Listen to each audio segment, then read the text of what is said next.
Okay, I got the red smoke. Gun runs north to south, west of the smoke, west of the smoke. Okay, copy. West of the smoke. I'm looking at danger close now. Come on with it, baby. Give it to me. I need it. You're cleared hot. Copy, cleared hot. Complicated topic, to say the least. When you talk about this, do you prefer to unpack it sequentially? What's the easiest way? I mean, because there's layers upon layers, obviously. Do you go just through time, from backwards to forwards, or where do you want to enter in? Yeah, I guess we could start talking about the beginning, how I got to where I was at the point, what happened, what Fast and Furious was, Yeah. and then how it affected me. Let's do it. Start wherever you want to. Okay. By all means. We're already going anyway. That's how we do it. Okay. So go ahead, Mr. Shipley. Tell me how the FBI took great care of you after so many years of service. Well, so I started in the military like you did.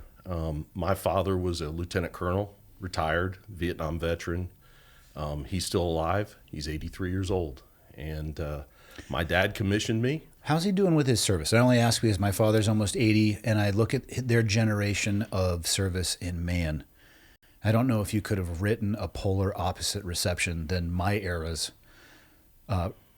return to home, however you would describe it, and it is an injustice of injustices. Absolutely was. When I was in law school, they had a thing called honor flight. I know exactly what you're talking about. And we would go to the airport and we would make signs and say, "Welcome home." And everyone was okay coming off the flight except the Vietnam veterans. And they were all just bawling their eyes out saying, "I wish this was the reception I got when I came back from Vietnam."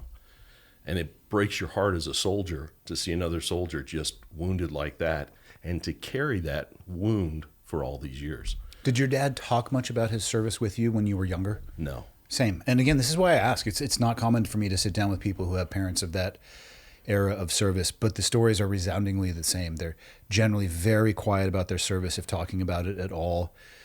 They oftentimes won't even involve themselves in veterans events because of the reception that they had or experiences shortly after service. And it's a travesty. Yeah, I belong to a group called Roll Call in Fort Worth, and it's a great organization. It's all veterans from every branch that get together. And I said to my dad, I was like, "Dad, you need to go to this." And he was like, "No, he just won't." I remember when I was growing up, I really enjoyed shooting guns. When I'd go to my grandma and grandpa's house in Indiana, they'd let me shoot their BB guns and then eventually 22s, and they worked me up to guns. And my dad used to always say, "You can never have a gun in my house." And I'd be like, "Why, Dad? I mean, you were in the military. The military uses guns." And he said this, "Son, I've seen enough death in my lifetime. I don't ever want a gun around me again." Today's episode is brought to you by Montana Knife Company. I tell you what, I just got back from the grand opening of their headquarters on the western edge of Missoula, and what a fantastic evolution. Thousands of people were there. They were waiting all night long. They were getting a tour of the knife building facility. That was the opening of their Black Rifle coffee shop there. A lot of people there from Black Rifle, obviously all the staff from Montana Knife Company. But you know why everybody else, not by everybody, do you know why they were all there? They were supporting the brand that Josh and Brandon and so many others, let's not forget Jess, Josh's wife, they have helped make. What they have built there is spectacular. There's no reason that people would spend, and I mean thousands of people would spend the night in line or show up at 4 o'clock in the morning for something that sucked. And let me tell you, that place didn't suck, nor do their knives. They have so much stuff going on right now, and I'm gonna give you a little spoiler alert. They're working on, I'm just going to go ahead and release it now. They're working on a folding knife. Yep, that's right. I said it. I'm sorry, Josh, if I wasn't supposed to. My bad, Brandon, but it's coming. It's not here yet. What do they have? I'm looking at steak knives online right now. They do a blade drop on Thursdays and Saturdays. They have stuff that is completely in stock at all times. They have chef's knives. They have skinning knives. They have knives for cattlemen. They have apparel. It is crazy what they have built, and I'm looking forward to them outgrowing their facility that I think they thought was going to house them for years, and I'm going to give them about 6 months before they're expanding out of it. But vertically integrating, bringing almost the entire creation process underneath one roof, bringing jobs back into America, bringing jobs into Montana, increasing the quality of life, the pay for those people in the Montana, the western Missoula area. It's phenomenal. It is difficult to get one of their knives when they're the newer ones or they're limited releases. So head over to montanaknifecompany.com, check out what they have to offer, and just realize on those release dates, you need to act quickly. Honestly, I recommend going on there and buying like a sticker or a patch so they have your information saved so you can action it as quickly as possible, because otherwise you are going to be left behind. And it sucks. This has happened to me many times. I've had a knife taken out of my cart because I was manually putting in my credit card information. Don't be that guy. Learn from my mistakes.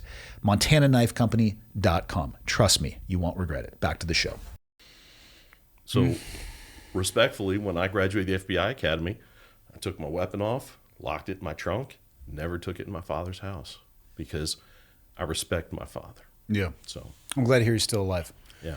Has he opened up at all, or have you asked him about it anymore as he's maybe approaching the tail end of the lap around the track? You know, he did something that was really cool. He put together a list of every unit that he served in, where it was, what the dates were. He doesn't talk about his ribbons or his medals or anything like that.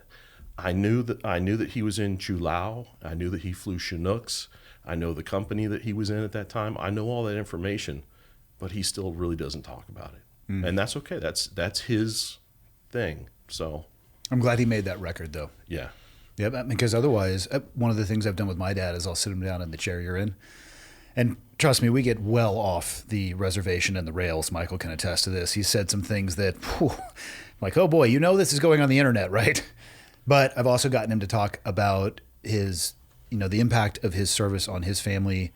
His relationship with his father was strained before that, but what happened afterwards. And because my grandfather kind of separated from our life when I was about 11 years old. So, and I think it was the right decision to do so, but have a better understanding of why, how it impacted his relationship with my mom, because she's passed. I don't have the opportunity to talk with her. So they're good time capsules. I at least have that opportunity. I can go back and watch it again at some point. And I'm lucky. My mom and dad are still both alive. So, I get my mom's perspective when she was pregnant with me, and then he gets sent to Vietnam, and he's over in Vietnam while she's in Indiana having a baby in a blizzard, and she doesn't know where her husband is. And, oh, man. I get to hear her stories because her story's about family. His story's about hardship. Yeah. And, she told me when he came to Hawaii for R&R, she's like, your dad sat down at the table. We ordered. As soon as the food got there, he ate it as fast as he could. And he said, come on, Jeannie, it's time to go. And wanted to leave. My mom's like, well, I've taken 2 bites. And he's like, it's time to go. We're done eating. Because he was in a war zone. Yeah. And he would eat as fast as he could. And then go back and work on the aircraft and fly the aircraft and get things ready for the next mission. So Can you imagine that, going from Vietnam to Hawaii for a couple weeks? yeah. Even if you were able to unwind, you'd be just unwound to the point where you have to go back. And I remember before they took R&R, I was born. And so my mom brought all these pictures of his son, his firstborn son, and everything else. And my father said, I don't even want to look at those pictures because that's one more person I'm going to miss. And if I'm up flying or I'm doing something and I'm thinking about that baby, instead of thinking about my mission and how to safeguard my troops, somebody could get killed. Yeah. And my mom was hurt by that. And I can understand why she was hurt. I can understand why he said it too. I do too. Yeah, indeed. All right. Sorry for the detour. Please. No, you're good. Please continue. So no, I started in the military. I went through ROTC in college, and then I had the privilege. My dad was a lieutenant colonel at the time, still on active duty. He got to commission me. He got to swear me in, and then he got to pin my butter bars on me, and that was huge having my dad do that. And then I went to a unit at Fort Meade, Maryland. Was there. I wasn't a rated aviator yet. Hadn't gone to flight school, so they sent me to Fort Rucker. Graduate that. My dad gets to come down and pin my wings on my chest. So just awesome. A blessing. Then I guess in about the second or third year, I got hurt. I got injured. I had a spinal cord injury. And it was pretty bad, so they took me to Walter Reed. I had spinal cord surgery. And they told me, you're done flying. You're done. And they said, you could maybe branch transfer to something else, but you're no longer going to be a pilot. And I was like, well, I've always wanted to be an FBI agent. That was, at 5 years old, if you asked me, John, what are you going to be? I said, I'm going to be an FBI agent. My mother used to say, oh, that's nice, but she never thought. That was my dream job above all else. And so I told my dad, I said, Dad, if I can't fly anymore, I'm going to join the FBI. And he was like, well, you better bump up your resume. So I went, became a volunteer firefighter, volunteer EMT. I started doing things that I thought might punch my ticket to get me to, my foot in the door to the FBI. So in 1995, I applied, and then I was accepted. I entered on duty on 6/23 of 96. And that first date that they swear you in, like, it's either the first or the second day that you're in Quantico. They swear you in, you raise your right hand, and then they're like, you're now a special agent with the FBI. And you're like, well, I haven't been through any training yet. I mean, it was just crazy. Like, you have your federal authorities at that point? But they don't give you credentials. That's probably good, They don't give though. your badge. That's probably good. And they don't give you a gun. All of those are probably really good protective steps. Yep. So for 4 months, you're going through the academy. You're going through TVOC, Tactical Emergency Vehicle Operators Course, high-speed driving and pursuits. You learn fighting techniques, ground fighting techniques, handcuffing techniques. Your marksmanship, you're out the range with an AR-15, with a 870 shotgun, with a 9mm pistol. So you're going through all the training. And then you have legal classes, and you have ethics classes, and all those things. At the end of 4 months, you graduate, and you write down from number 1, being the one office you want to go to the 56th office that you hope you don't get, and it's the needs of the Bureau. Yeah. Similar system in the Navy as well. Yeah. Yeah, when you're in training in second phase, you fill out your dream sheet, which means these are dreams that you have, but the needs of the Navy take priority. Do you pick your team? Well, you want to go to? you put a team down. It has nothing to do with where you're going to go, unless I think the needs of the Navy happen to align with the student's request. I think they would facilitate it, but if there is even an inkling of them needing you somewhere else, You're gone. See you later. Yeah. It's Later in your career, as you get some experience and seniority, you can, of course, transfer with a little bit more of intention and control of your career. But yeah, as a second phase student, not out of training, you're a pulse. Yeah. See you later. You belong to them. Totally. Needs of the Navy. Yeah. Yeah. Indeed. It's the same in the FBI. Are all of those stations, though, largely the same? So, I mean, they're all over the United States. There's a small FBI. I don't know what they would call it up here, but there's a couple FBI agents up here in They Kalispell. call them RAs, resident agencies. So there are divisions, like El Paso was the division that I was assigned to. But Midland, Texas, which is out to the east several hundred miles, that's an RA. So you have one senior agent that runs that office, and he has maybe 8 or 9 agents that work for him, but they still report back to the special agent in charge in El Paso. That so makes they sense. still are under that division. And it was kind of an interesting thing because sometimes, being where El Paso is right on the border, Las Cruces, New Mexico would have something pop off, or Albuquerque. And Albuquerque's team, their SWAT team, would have to drive all the way down to Las Cruces. So they would call us and be like, hey, can you drive 45 minutes over and handle this for us? So we did that. Are the jobs in those duty stations, though, let's say the major ones, if you would put New York down or LA, are you largely going to be doing the same job, or when you get there, you figure out what you're going to specialize in? You figure it out when you get there. Okay, so you're basically just deciding where you want to get your mail at that That's point. it. That's Okay. it. And you don't get to decide what you want to do. When I joined in 96, I went from Quantico to El Paso, and they said every agent must work narcotics on the border for at least 3 to 5 years before you can switch. Damn. So it was a proving ground. Are you going to go out there, and are you going to hustle, and are you going to be tough enough to survive working against the cartel? And so the first couple of years, you're cutting your teeth, and you're learning about Title 21 authority, which is federal narcotics. DEA has that authority, but a lot of people don't know the FBI also does that. Now, that changed when 9/11 happened. When 9/11 happened, they gutted the drug squads and sent them all over to terrorism. And all of a sudden, it was domestic terrorism, international terrorism, and we were doing a lot of different things because of 9/11. So that changed things. When 9/11 happened, funny story, that was the first day I took off in the FBI. I got in 96, and now we're talking 01, and I hadn't taken a day off. And because I love being an agent, I really just did. And so I called my boss up because my wife woke me up, and she knew that I was a pilot in the military. So she woke me up. She said, "Hey, a plane just hit one of the towers." And I said, no, there's no way, because, ATC would be calling them and saying, hey, you're headed on this, you've got to let us give you vectors to get around it. Also, it was a clear day and maybe you'd see it out of the windshield. Yeah. Yeah, I remember I woke up shortly before the second plane went in as well, and everybody was still under the impression that it had been a horrible, horrible, likely general aviation accident of some kind. Yeah. Well, that's what my wife thought, because she doesn't know. My wife does ultrasound of the heart. She's an echocardiographer. She's very good at what she does, but she doesn't recognize the things that we recognize because just because she's not trained in the things we are. Mm-hmm. When I saw the first tower on fire, I said that had to be a large plane. I thought at first, not being awake when it happened, I thought it was like a small plane, like a Cessna that flew into it or something like that. Some private pilot that. There wouldn't have been that much damage for sure. That's correct. So as soon as I saw it, I was like, something's wrong. And right then we saw the second one hit, and I said to my wife, sweetheart, this is terrorism. And back in those days, we had pagers. My pager started going off, and I looked at it, and it was a national security code for all agents report to the office. So I called my supervisor up, and I said, hey, Kevin, what's going on? And he's like, John, just get to the office, we'll explain it. I said, yes, sir. I said, sir, I took one day off in the FBI, and you let the world go to hell? And he goes, it's not funny, son. Get in here. I was like, yes, sir. It's never too soon. I bet he thinks it's funny now. Yeah, but honestly, on that day, there was no joking matter for sure. So then in typical Bureau fashion, our knee-jerk reaction was, okay, all the guys on SWAT will stay and protect the perimeter of the federal building. So they're like, who are our snipers? And Brad and I raised our hands, and they're like, okay, you two figure out a schedule, but I want somebody on the roof 24 hours a day with your sniper rifle in case a plane comes in.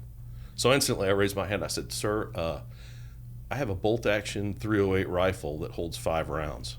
I said, if a plane is coming in to hit our building, I will do nothing except be just one more casualty. And he's like, I don't care. You're going to be on top of the building.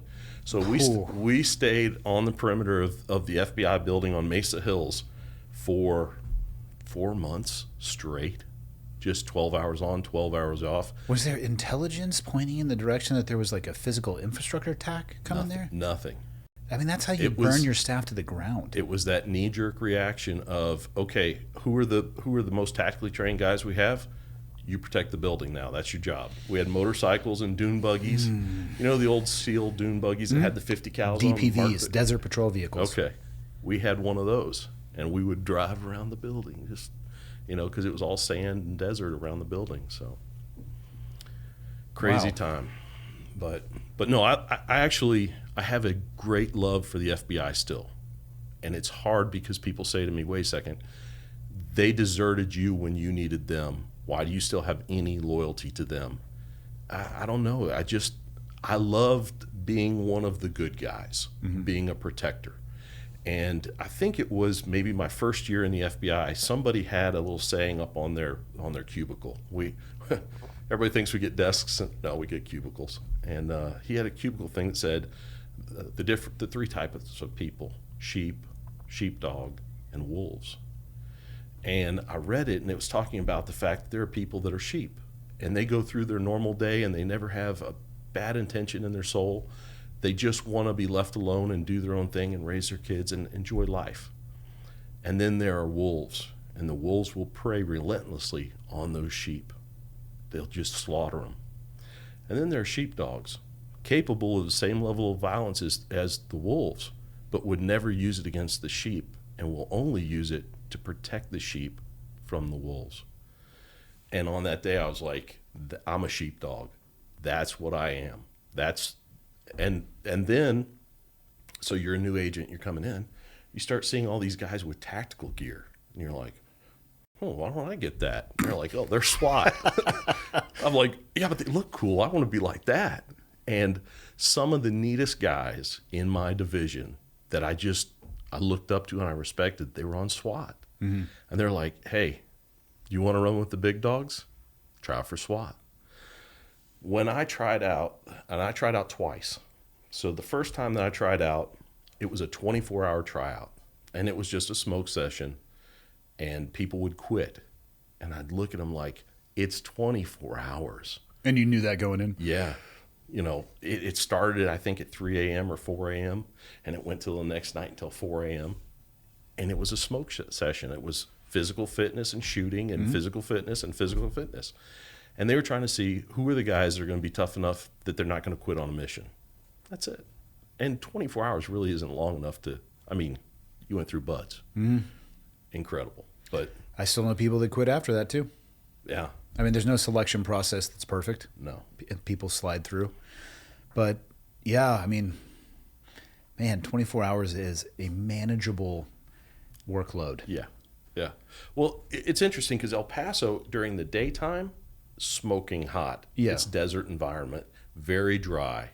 And then at nighttime, very cold, which you don't really expect. So it wasn't the heat that people quit on. It was when they'd say, okay, everybody, we're former perimeter.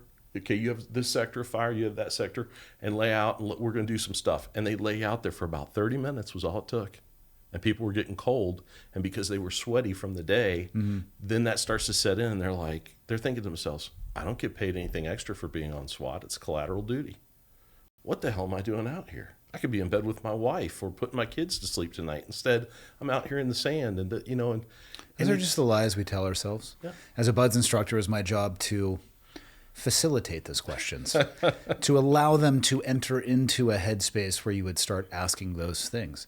Because the truth of the matter is, the most impactful tool I had as an instructor was actually the student against the student. Not as in the two people fighting each other, one person questioning their own ability. comparing themselves to the guy next to them. Or just, why am I here? How long can I be this cold? Those are the questions I need people asking themselves. And I forget who said it, but somebody said something about fatigue is one of the greatest tools that you can use against a man because it will humble you and make you a wimp. Yeah, People. Yeah, and when you start getting to the frayed edges, yeah, that's where you find out who the real person is. In relationships, personal and professional, oftentimes it's when you tell somebody no for the first time. You can watch their reaction, and that's actually the real person right there when the mask comes down. In the physical world, when you push somebody almost to that brink, and you're kind of peering into their soul, you get an idea of who they are for sure. Yeah. And 24 hours is not enough, my opinion. Plus, apparently people are quitting, so it sounds like it might have been enough. But here's, and is it as if this couldn't get any worse? I'm going to tell you this. So they deemed that PT or that tryout too hard, too harsh. Based on probably the number of people who quit? And so they changed it. No, the Bureau did. There was Of a what lawsuit. metric? So I hate that we live in a world that your story is starting with there was a lawsuit. Because that is and by the way, you're a lawyer now, so you're responsible for this personally. That is I can tell you that in all my years of practice of law, I've never filed one lawsuit. Okay. I defend people. I do criminal defense now. Well, then you have to deal with the assholes that are filing Yes, lawsuits. that sometimes shouldn't. You're or in this many times ecosystem somewhere, so therefore completely your fault. But some of the best things, some of the most effective tools that we have been changed because somebody files a lawsuit and an industry or organization won't say no. So when I got onto SWAT, there were no females on SWAT. And then after a couple of years, there was a female that tried out. And they said, well, we're going to give her a different standard for these events. And all the guys on the team were like, no. Here, for instance, the pull-ups. We had to put a 35-pound vest on, and we had to do pull-ups. And if you didn't do above 15, you weren't getting on the team. I mean, it was kind of an unwritten rule. And so, you're getting 23, 24. All right, we can, that's good. They said, okay, the ladies have to do 2. We're like, what? The real world doesn't discriminate between your chromosomes. If I need you up on that building and you can't pull yourself up with all your gear, I now don't have that tactical advantage of that oversight position. Also, get a ladder, but I mean... Yeah, well...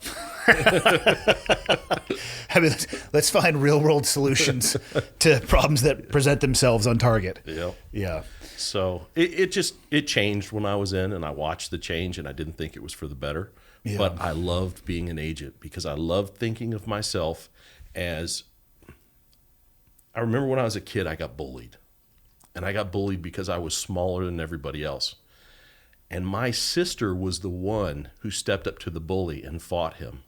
And on that day, I was like, I had a whole different perspective of my sister. She suddenly was like invincible. Like, wow, I can't believe you did that.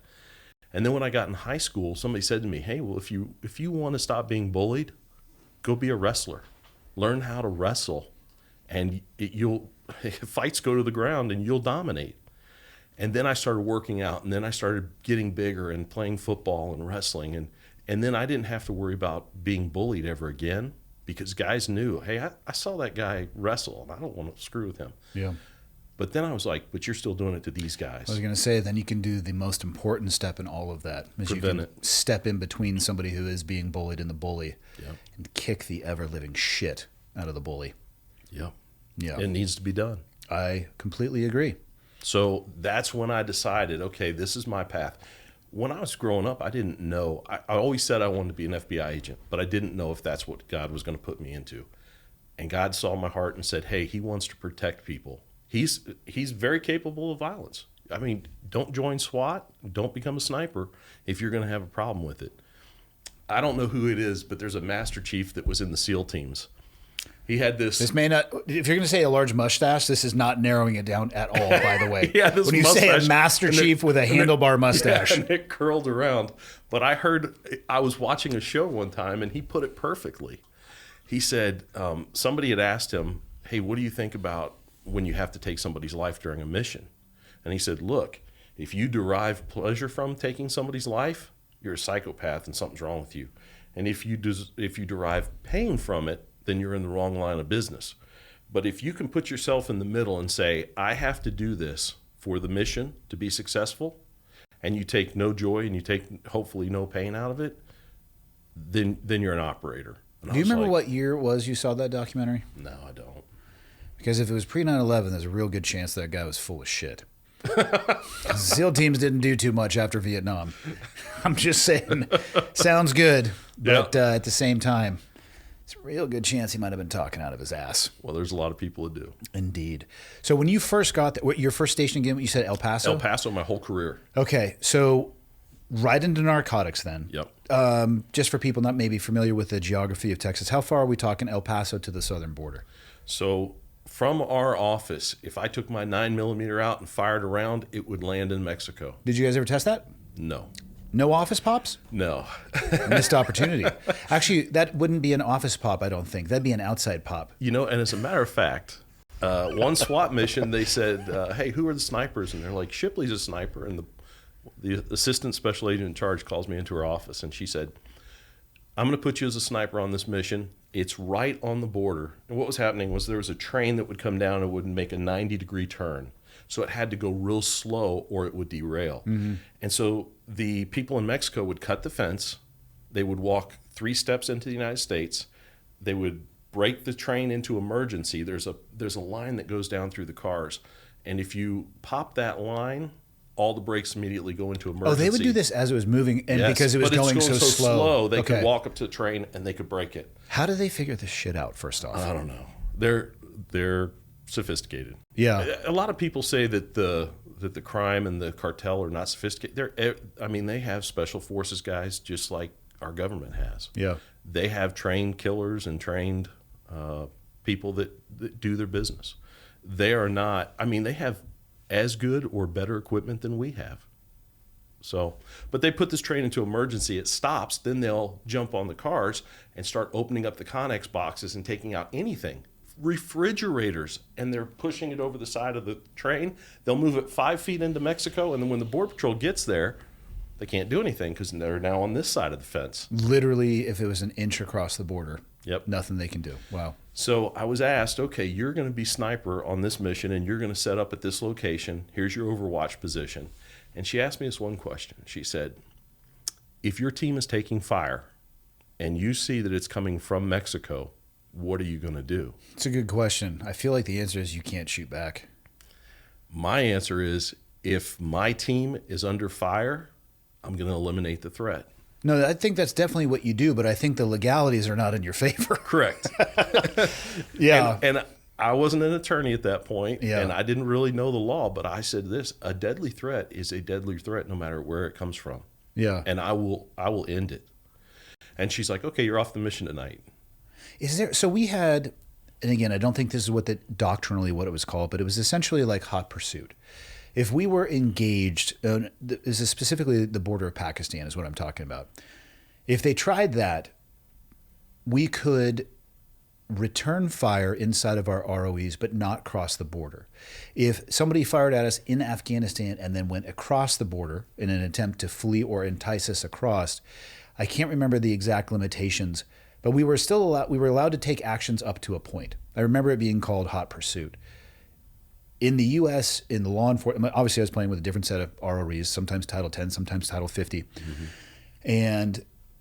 But for law enforcement, I mean, that border right there is the end, no right? go. Yeah. Yep. Man. So they could stand there a foot on the other side just blasting away. On this particular mission, we had one agent who was drug into Mexico. Ooh. And what happens then? So here's what happened. She was on the train. A guy jumps into the train. We were told, don't leave the train until you hear the execute order come over from the TOC. She got drug out, and somehow they pulled her into Mexico on the other side of the fence. And the two agents were like, I can't leave her alone.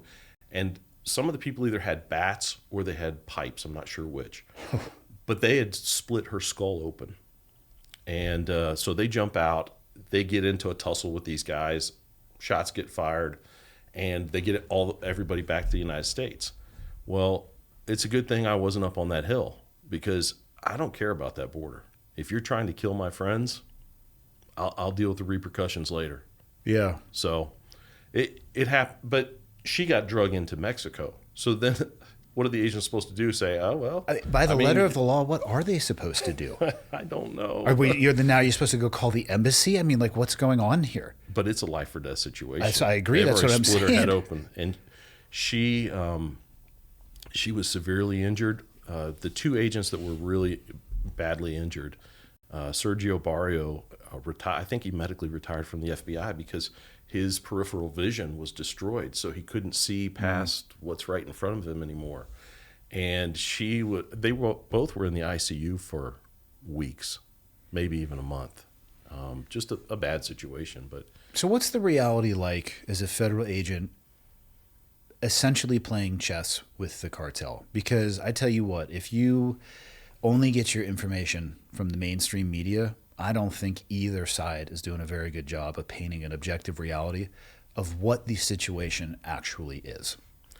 So I remember this when I was a young agent, a couple of years out of Quantico, still green and still thinking that we're winning the war on drugs. We seized 10.25 tons of marijuana.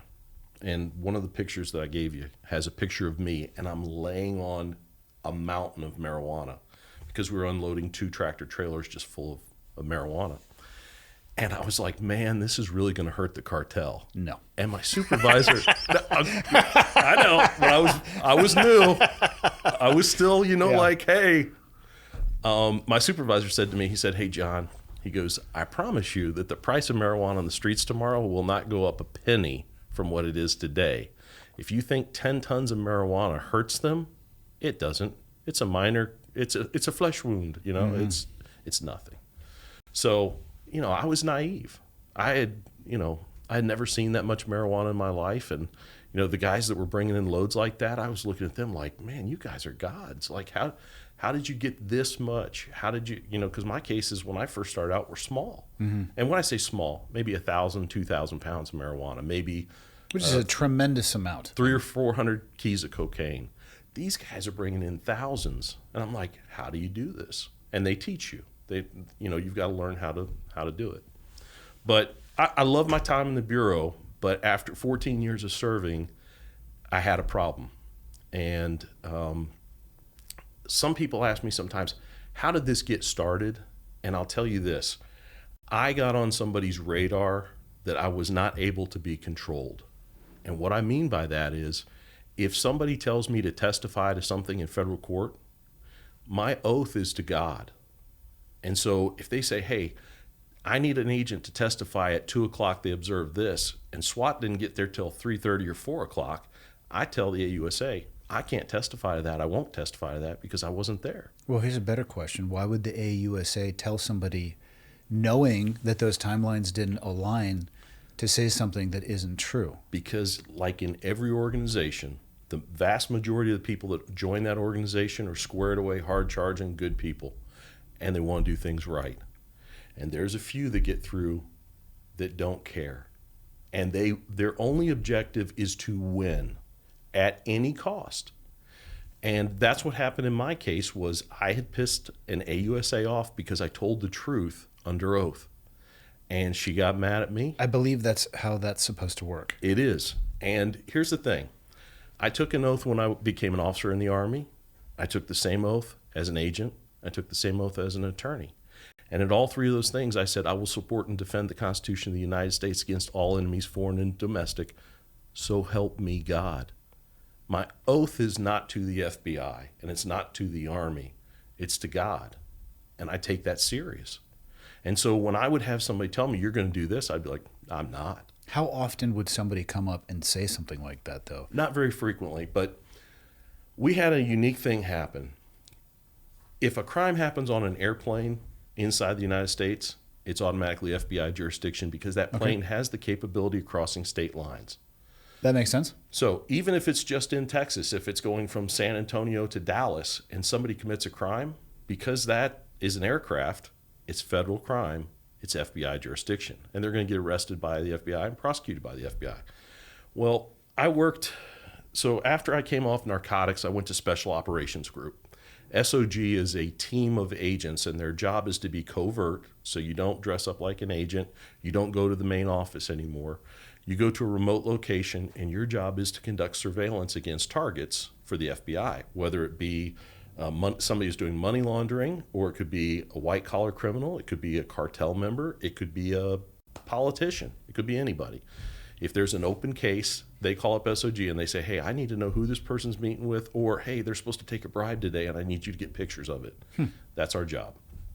So I'm working at SOG, and they decided, hey, you're a senior GS-13 at the time. We need to pull you off SOG and bring you to terrorism because we're getting ready to have headquarters come and inspect us. We don't have enough GS-13s on the terrorism squad.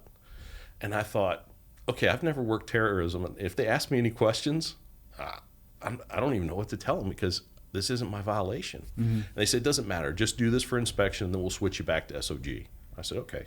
This sounds like the bureaucracy of the government I know and love. Yeah, okay. So now we're back on track with things I understand. Yeah. And all of this you'll identify with because it's not universal to the FBI. It happens at DEA. It happens at... What you're describing is a bureaucratic nightmare. Yep. Yeah, they're moving people around to make sure the spreadsheet looks good for the instant that they're inspected, and then they'll go back. That's right. As opposed to actually looking at the holistic health of the organization and fixing the problem. They'll fix it for a microsecond while it is being inspected and then go right back to the way it was. So remind me of that because I'm going to tell you a SWAT story about that in a minute. Okay. But I go over to this squad, and they say, oh, because you're now in the office, you have to be the duty agent. And I was like, what's a duty agent? And they're like, well, that's the agent that at 12 o'clock midnight when we get a call at the Border Patrol checkpoint, maybe there's a shooting, or at the airport if somebody needs to be arrested, you have to respond out there. And I was like, oh, that sucks. So I have to do my normal work, and then I'm on duty all night? And they're like, yes. So I said, okay. This particular night, there was a call from the El Paso International Airport, and they said that a woman had assaulted somebody on a flight. One of the stewardesses got assaulted. So I call my partner, Jim Christensen. I say, Jim, meet me out at the airport. We got to arrest a lady for assaulting a flight crew duty. I said, she's probably drunk. And he's like, I'll meet you there. So we both drive out to the airport. We get there. She's in custody in a cell. There's several people from the flight that need to be interviewed. And so the case is assigned to the VCMO squad. It's just the major crime squad. They also send agents out there. So they all show up, and I'm like, okay, look, this isn't my violation. What do you want me to do? And they're like, go interview Samantha Carrington, the lady, and find out what her story is. I said, roger that. So I go do that with Jim, and we go in and talk to her. And she's bawling her eyes out. And she's like, look, I didn't do anything wrong. I was like, and so I got close to her to see if I could smell alcohol. I don't smell any alcohol. So I'm like, usually there's alcohol involved. There's something going on. There's a few G&Ts, a little sky-high G&T action. Yeah. Yeah. So I'm talking to her, and she says, look, I'm a professor at a college in California. I flew my mother out for cancer treatment, I think in Houston. is MD Anderson Houston? I think I it do is. not know. Yeah. Okay, well, she flies her out there to MD Anderson for her cancer treatment. She said, and then I was flying back. I left my mom there. I was flying back so I could teach my class. And then I get arrested, and now I'm here with you, the FBI. And I said, well, tell me what happened. And she said, look, she said, I needed to take some medication. So I asked the flight attendant before we took off, excuse me, can I get some water so I take my medicine? And she said, ma'am, we don't serve drinks until we become airborne. So she's like, well, I just need some water to take some medicine. And she's like, well, then you'll have to wait until we're airborne. So she's like, okay. So she curls up in a blanket and she, tries to sleep. They get airborne. They come through, they serve drinks, and they think that she's asleep, so they don't serve her anything. And then she wakes up and says, hey, can I get some water? And it's a different flight attendant. And the flight attendant's like, sure. And so she gets the water. And she goes, hey, let me ask you a question. That a flight attendant right back there, what's her name? And she's like, why? And she says, because I'm going to write a complaint to Southwest Airlines for the way she treated me. I think that she was rude. And so the other thing you need to know is Miss Carrington is an Iranian, okay? Mm-hmm. She's an American citizen now, but she's of Iranian descent. So the flight attendant says, well, I'll do one better. I'll go get her and you can talk to her directly. And she goes, no, I don't want to talk to her. I just want her name. So she goes back and gets her and comes up and she's like, lady, what's your problem? She told me you want to file a complaint against me. And she's like, look, I just want your name so I can file a complaint. And the lady's like, you know what, lady? You're a freak, and I'm going to get you arrested. Awesome. So she goes and tells the captain that she's been assaulted. And so he diverts from going to California. What? Lands the plane in El Paso. She's immediately taken off the flight by the El Paso PD and put into a cage. And then they start bringing all the passengers off. Well, I just hear her side of the story, and I'm thinking, look, flight attendants don't call somebody a freak. That's the first thing that's glaring. The second thing is, I just don't believe your story. You're saying you never touched her? She goes, I never touched her. She said, in fact, I never raised my voice. I never used profanity. I was the one saying, please leave me alone. And she said, and got in my face and said, lady, you're a freak. So, and Michael can pull it up. You can Google Samantha Carrington and you'll see that Michael. She sued she sued Southwest Airlines. I hope she won. So I received a subpoena to go to her civil trial. Did you talk to any of the other passengers? Yes. What did they? I skipped over that. I apologize. So that night, I only heard her story. So I went out and I said, hey, what do I do now? And they're like, hey, take her, book her into county. We're going to finish up the interviews of the flight crew and everyone else. Tomorrow morning, we'll all get together. We'll figure out what the story is and we'll write a criminal complaint. I go, roger that. So I drive her all the way to the El Paso County Jail. She's crying the whole way. Mr. Shipley, Mr. John, please, I did not do anything wrong. I promise you, I've never been arrested before. This is going to be the end of my career. I'm a teacher. I can't, And I'm like, I've heard it 1,000 times. I book her into county jail. I go home. I get a good night's sleep. I wake up the next morning. I go into the office, and I get together and I say, okay, who did you interview and what they tell you? And I go around the room, and I get to an agent named Henry Kamansky, and Henry says, well, I interviewed the white guy that was in the aisle right across from where Miss Carrington was. And I said, okay, did he see anything? Yeah, he saw the whole thing and he heard everything too. I said, okay, what'd he tell you? And he said, well, he told me that Miss Carrington actually asked the lady to leave her alone. So I was like, okay. And that Miss Carrington was not being profane, that she was being quite nice. And this lady was the one who got in her face and said, lady, you're a freak and you're going to jail. And I go, wait a second. What he said? I said, did they have time to talk?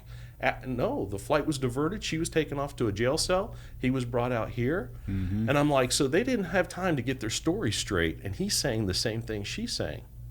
And now, then one of the questions I asked was this flight attendant had bruising on her arm that was already dark. And I said, wait a second, I used to be an EMT, and a subcutaneous bleed takes a while to get that color. Mm-hmm. It doesn't happen within 30 minutes of the flight. Oh, God, no. It's a couple of days later. So my assumption was those were previous existing, whether from a domestic dispute or falling down drunk, I don't know, but it didn't happen on that flight. And I did not believe that flight attendant. So after all that's over, I went to I went to my supervisor and I said, hey, sir, I got to write this criminal complaint. But there's additional information that I just found out that if I put it in this complaint, I don't think we have probable cause to keep her and she needs to be released. And he said, John, you're not a judge. You don't wear a black robe. You write what I tell you to write, and then you go swear to it. And you let the system figure this out. Oh, nobody wants to hear that. So I was like, he said, John, we both served in the military before we came to the FBI. You know how I follow orders? I said, yes, sir. I follow lawful orders. He goes, I'm telling you, you don't want to do anything other than write what I tell you to write and take this over there. He goes, this is after 9/11. She's Iranian. Are you catching this? And I was like, yes, sir.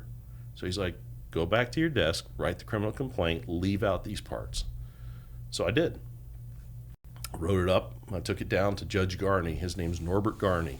And he was an AUSA before he became a magistrate judge.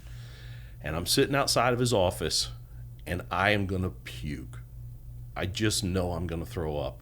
And I looked at his secretary, and I said, ma'am, do you have a trash can I can throw up in? And she's like, you're going to throw up? And I said, yeah, I think I am. She's like, yes. And she gives me a trash can. She goes, are you sick? And I said, no, I just, something's wrong. And she's like, do I need to call 911? I'm like, no. I said, could I actually talk to Judge Garney in his chambers? And she's like, yeah, I guess so. She's like, don't throw up in his office. And I was like, yes, ma'am. So I go inside, and when I walk in, he's like, hey, John, because he knew me when I was an agent. He was an AUSA. He's like, are you okay? And I said, no, sir, I'm not. He said, you're really pale and you're sweating. I said, yes, sir. I said, I have a problem and I don't know what to do. And he said, well, what you should do is tell me your problem. I said, okay, sir. I said, I have a supervisor at the FBI and I have an assistant United States attorney that are telling me to omit things from a criminal complaint because if I put those things in there, it makes her sound innocent. But if I write it this way, it makes her sound guilty. I said, but I know that this is true, so I think it should be in that criminal complaint. So I told him everything, and he said, do you want me to fix this? I said, yes, sir, I do. He goes, okay. And he picks up the phone, and he calls the AUSA. And he says, hey, this is Judge Garney. Tell me why Agent Shipley is sitting here in my chambers telling me this lady's innocent, and yet you're authorizing prosecution. Now, that prosecutor is the same prosecutor that started going after me and making it her life's ambition to destroy me because I went against her. I did something, I went above her head to a judge and made her look bad. So the judge writes a writ, says, go get Miss Carrington out of the jail and take her to the airport and get her on a flight. I said, yes, sir. So I walked into the jail.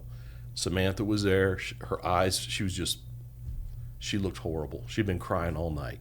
And I felt horrible because I had arrested an innocent person. And so I walked in, and she's like, John, please, you have to believe me. I did. I said, hey, Samantha, right now I need you to just be quiet and listen to me. You're going home. She's like, what? I said, I went and I talked to the judge. All the charges are dropped. I'm taking you to the airport, but right now you're still a prisoner. So until they get you your clothes back and we're walking out the door, you need to just follow orders from these guards. Mm-hmm. So they had a female guard take her, and they got her dressed and everything. Well, she came out and she said to me, I'll never forget this. She said, John, I gave up on God last night. In that cell, I said, God, why do you forsake me? Because I didn't do this, and yet I'm going to have a black mark on my record for the rest of my life from the FBI arresting me for something I didn't do. And she's like, I gave up on him. And she said, you're my angel. You came and saved me. And I said, no, I'm just an FBI agent doing my job. I said, this isn't about you. It's about me and about the oath that I took. I'm not going to arrest innocent people. I don't need to. There's enough bad people out there. We don't have to create criminals. Mm-hmm. And I got her out of there, and I took her. Well, then she filed a lawsuit against Southwest Airlines. Enrique Moreno was her attorney. He's passed away now. But now the building in downtown El Paso, the courthouse, is the Enrique Moreno building named after him. Great attorney. He went to Harvard, and very, very nice guy. So he subpoenas me to come to her trial. Now the Bureau's getting mad at me. Now that AUSA is pissed off at me, and they're like, you can't testify. I said, you want me to not show up when I'm subpoenaed? I'm going to get arrested. So the Bureau comes in, and they have the Chiefs Division Counsel look at it, and they're like, no, he has to testify. I mean, he has to. So, they warned me about, you better be careful what you say. If you say anything that makes the Bureau look bad, we're going to come after you. You're going to lose your job. OPR, Officer Professional Responsibility. They were that clear with it and that direct with it? Oh, yes. They were clear. They were like, look, you better be careful. And I just said, look, I'm going to go and testify to the truth, and I'm going to testify to what's in my FD-302s, the reports that we write in the FBI. I said, that's all I'm going to do. And they're like, you deviate this much, you're going to be in a world of trouble. So we go to trial. I testify. I leave. I don't think anything about it. Samantha Carrington wins, I think, $27.8 million. Now, that I don't know if she got 27.8. I don't know if they settled for less or whatever else. Bet she's not, 27.5. But she's not flying Southwest. I bet she's not. But Samantha Carrington won that money, and what she did was she called me up and she said, John, I don't need this money. You do. And I want to give it to you. Yeah, you don't want to do that. And I said, I can't accept it. And she's like, why not? And I said, I don't know why I can't, but it just doesn't feel right, and I don't want to, and I will not accept that money. And she said, well, what do you want me to do with it? Well, my best friend, Joe Del Vento, that was a sniper on the SWAT team, had just died of cancer. He was 42 when he passed away. Total stud, former Navy guy, loved Joe Del Vento. My son is named Joseph after Joe Del Vento. Joe had passed away, her mom had passed away, so I said, donate to the Cancer Society. Do something good with it. Well, thank God I went in and I talked to the Chief Division Counsel, and I reported that she offered me that money and I didn't accept it. Because that Assistant United States Attorney, the first thing she did was she started a case against me, and I didn't know it, for accepting a bribe of $27.8 million. So, what was the punishment for that AUSA when? So she was on the receiving end of the call. Is that like an ass chewing? Just an ass chewing. Okay. So you professionally embarrassed her. Yeah. It wasn't as if she was removed from her position. No. Okay. No. That didn't happen until just a couple of years ago. She's been demoted and moved and stuff. She's had some problems because she broke the law in several cases. And people are not going to want to hear that the institutions that are supposed to exist to enforce the law are the ones behind the scenes bending and breaking it.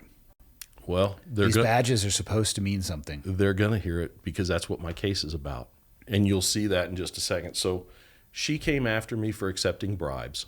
And after they went through all my finances and they looked at our tax returns and they looked at everything, they're like, yeah, this guy doesn't have any money. His wife makes this amount, he makes this amount. And at this point, I don't know if we had adopted our 2 kids, because we adopted 2 kids at birth, and that was super expensive. But so she went after me for accepting a bribe. And once that didn't happen, then she said, well, you made false statements at the trial. And so the Office of Inspector General, there was a guy that worked there named Eric Ben, and he cannot investigate his way out of a paper sack. But he was playing good cop, bad cop with me with his boss from Dallas. They bring me in and they're like, you're going down for this, and I'm like, which one of you is a good cop in the, it was a joke. You're an FBI. It'd be like if I said to you, hey, you know what? You and I are going to have a push-up contest. Andy's a Navy SEAL. I would just say no. I choose not to participate. Somebody that doesn't know jiu-jitsu says, hey, I want to roll with you. Actually, I would say, Michael, I think I would say no to that too, wouldn't you?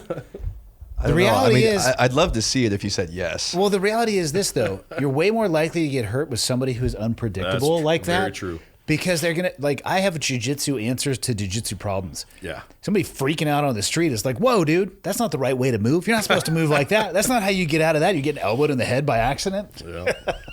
Well, it was crazy. This agent brings me in and he, you did this and you did that. And I was like, no, I didn't. This is like a bad sitcom. But usually, though, it's 2 cops and somebody who's not a cop that are playing this game. But You're just talking about a room full of federal agents trying to see who has the bigger dick. And see, that's what got me, because I'm sitting there looking at this guy thinking, are you kidding me, dude? Like I haven't been an agent for the last 8 years. Do you guys all pull your badges out and put it out? I assume all FBI guys have it. No, right? And it's like just like first move is just like boom, and so like, oh, I got a badge too.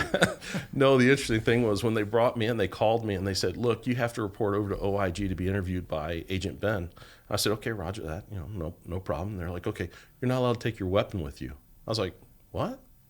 They're like, yeah, you can't take your weapon with you. Don't take an ass baton. Don't take pepper spray or anything like that.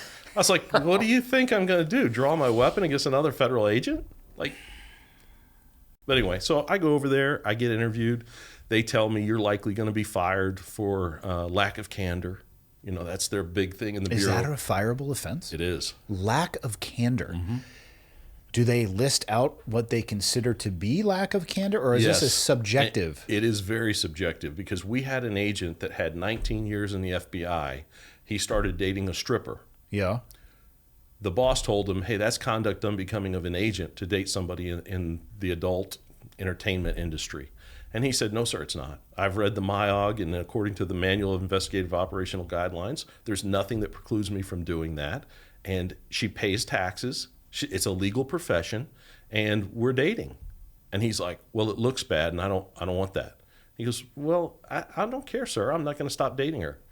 And so they put a surveillance team. They brought him in from another division on TDY money for an extended period of time and paid millions of dollars of government funds to follow this agent around until finally they got something on him.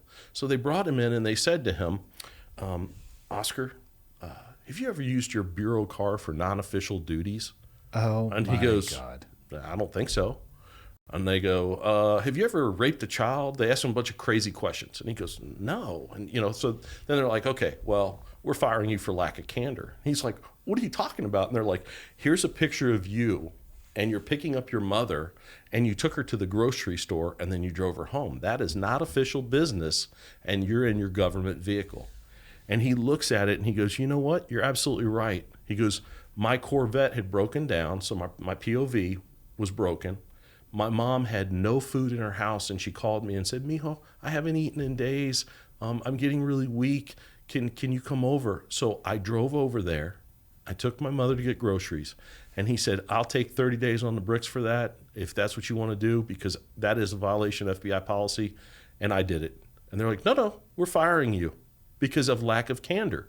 We caught you in a lie. And the lie was you told us you never used your bureau vehicle for anything like that. Is this post 9/11? Yes. So, and he was one of the best agents in the terrorism squad. So they took federal assets and assigned them to a federal officer until they had some bullshit dirt. Yeah. Which, good on the guy for saying, yeah, man, whatever. Like, I'll take one on the chin. I'll take my hit. Yeah, we're going to fire you for lack of candor. And the interesting thing was they brought that SOG team in. And, of course, all of us that are on an SOG, we start seeing things that we go, I think there's another team in our division. Either that or we've got some terrorists or something's going on. And so we started raising it. So they came in and they're like, hey, we didn't want to tell you because you guys are all friends with Oscar, but we're following him. And we're actually going to, you guys will have to polygraph and tell whether or not you told Oscar that there's an official investigation against him. And if you do, then you can be fired and you can face criminal charges and all this stuff. And we're like, what the? Over dating a stripper? Like, really? Yeah. Damn. It's just crazy the levels it gets to sometimes. And it's because you have a few people that rise up to the top that have no idea what they should be doing, so they focus on the wrong things. I had a SWAT mission one time where I had the ASAC, who's never been on a tactical team, telling me how to do tactics that are going to get people killed. And eventually I just told her, I can't do that, ma'am. I will not do that. She's like, okay. She takes my ops order, rips it up, throws it in the trash can, and goes, problem solved. I mean, I guess. Yeah. And her solution was, well, why don't you, instead of having the SWAT team handle this, why don't you just have the LPAC call them and have them do a pullover out on the highway? I said, ma'am, if there's a shooting out in public, instead of in a staged area with qualified operators, there's a greater chance that somebody's going to get hurt. And she goes, well, if an El Paso PD officer gets killed, that doesn't affect me. She said that. Mm-hmm. A federal agent said that. Yep. And that was my boss. Isn't that lack of candor? That's my boss's boss. That's some lack of candor right there. That's a lack of integrity. I don't actually know what the word candor means, but Just I plan on truthfulness. I plan on using it a lot in the future and improperly. Michael, do you have a lack of candor that I need to know about? No, I'm usually pretty honest. Usually. Interesting choice of words. So, all right. Well, so that happened with Samantha Carrington. So I was on the radar for that assistant United States attorney. And she went after me for 2 things, and she didn't get me. And then one day, I'm in Dallas. So remember, my office is El Paso, but we came out to Dallas to do some counterterrorism training. And we're out in Dallas, and I get a call from an ATF agent named Frank Henderson. Now, I know Frank because my son and his son played T-ball together. And so I knew he was ATF. He knew I was FBI. We'd see each other, and, hey, buddy, how are you? Hey, We weren't like hanging out buddies and friends, but he knew me and I knew him. So he calls me one day, and he said, John, did you used to own a Barrett 50 cal? I said, well, I've owned a couple of them. Why? And he said, well, we recovered one in Mexico. The serial number is 20488. Did you used to own that rifle? I said, well, I'd have to call my wife and tell her to look in my book, because back then, when I started collecting guns, I was in the Army, and I sold a gun to somebody and then later thought, well, if that was ever used in a crime, how would I prove that I sold it? I have no receipt for it. I don't have any documentation. So as I started to collect more and more guns, as I grew my collection and I got older, I started keeping track of them. Well, I used to keep track of them on my computer until my computer crashed. And I lost all those, the 4 years of the Army guns. I didn't know. Yep.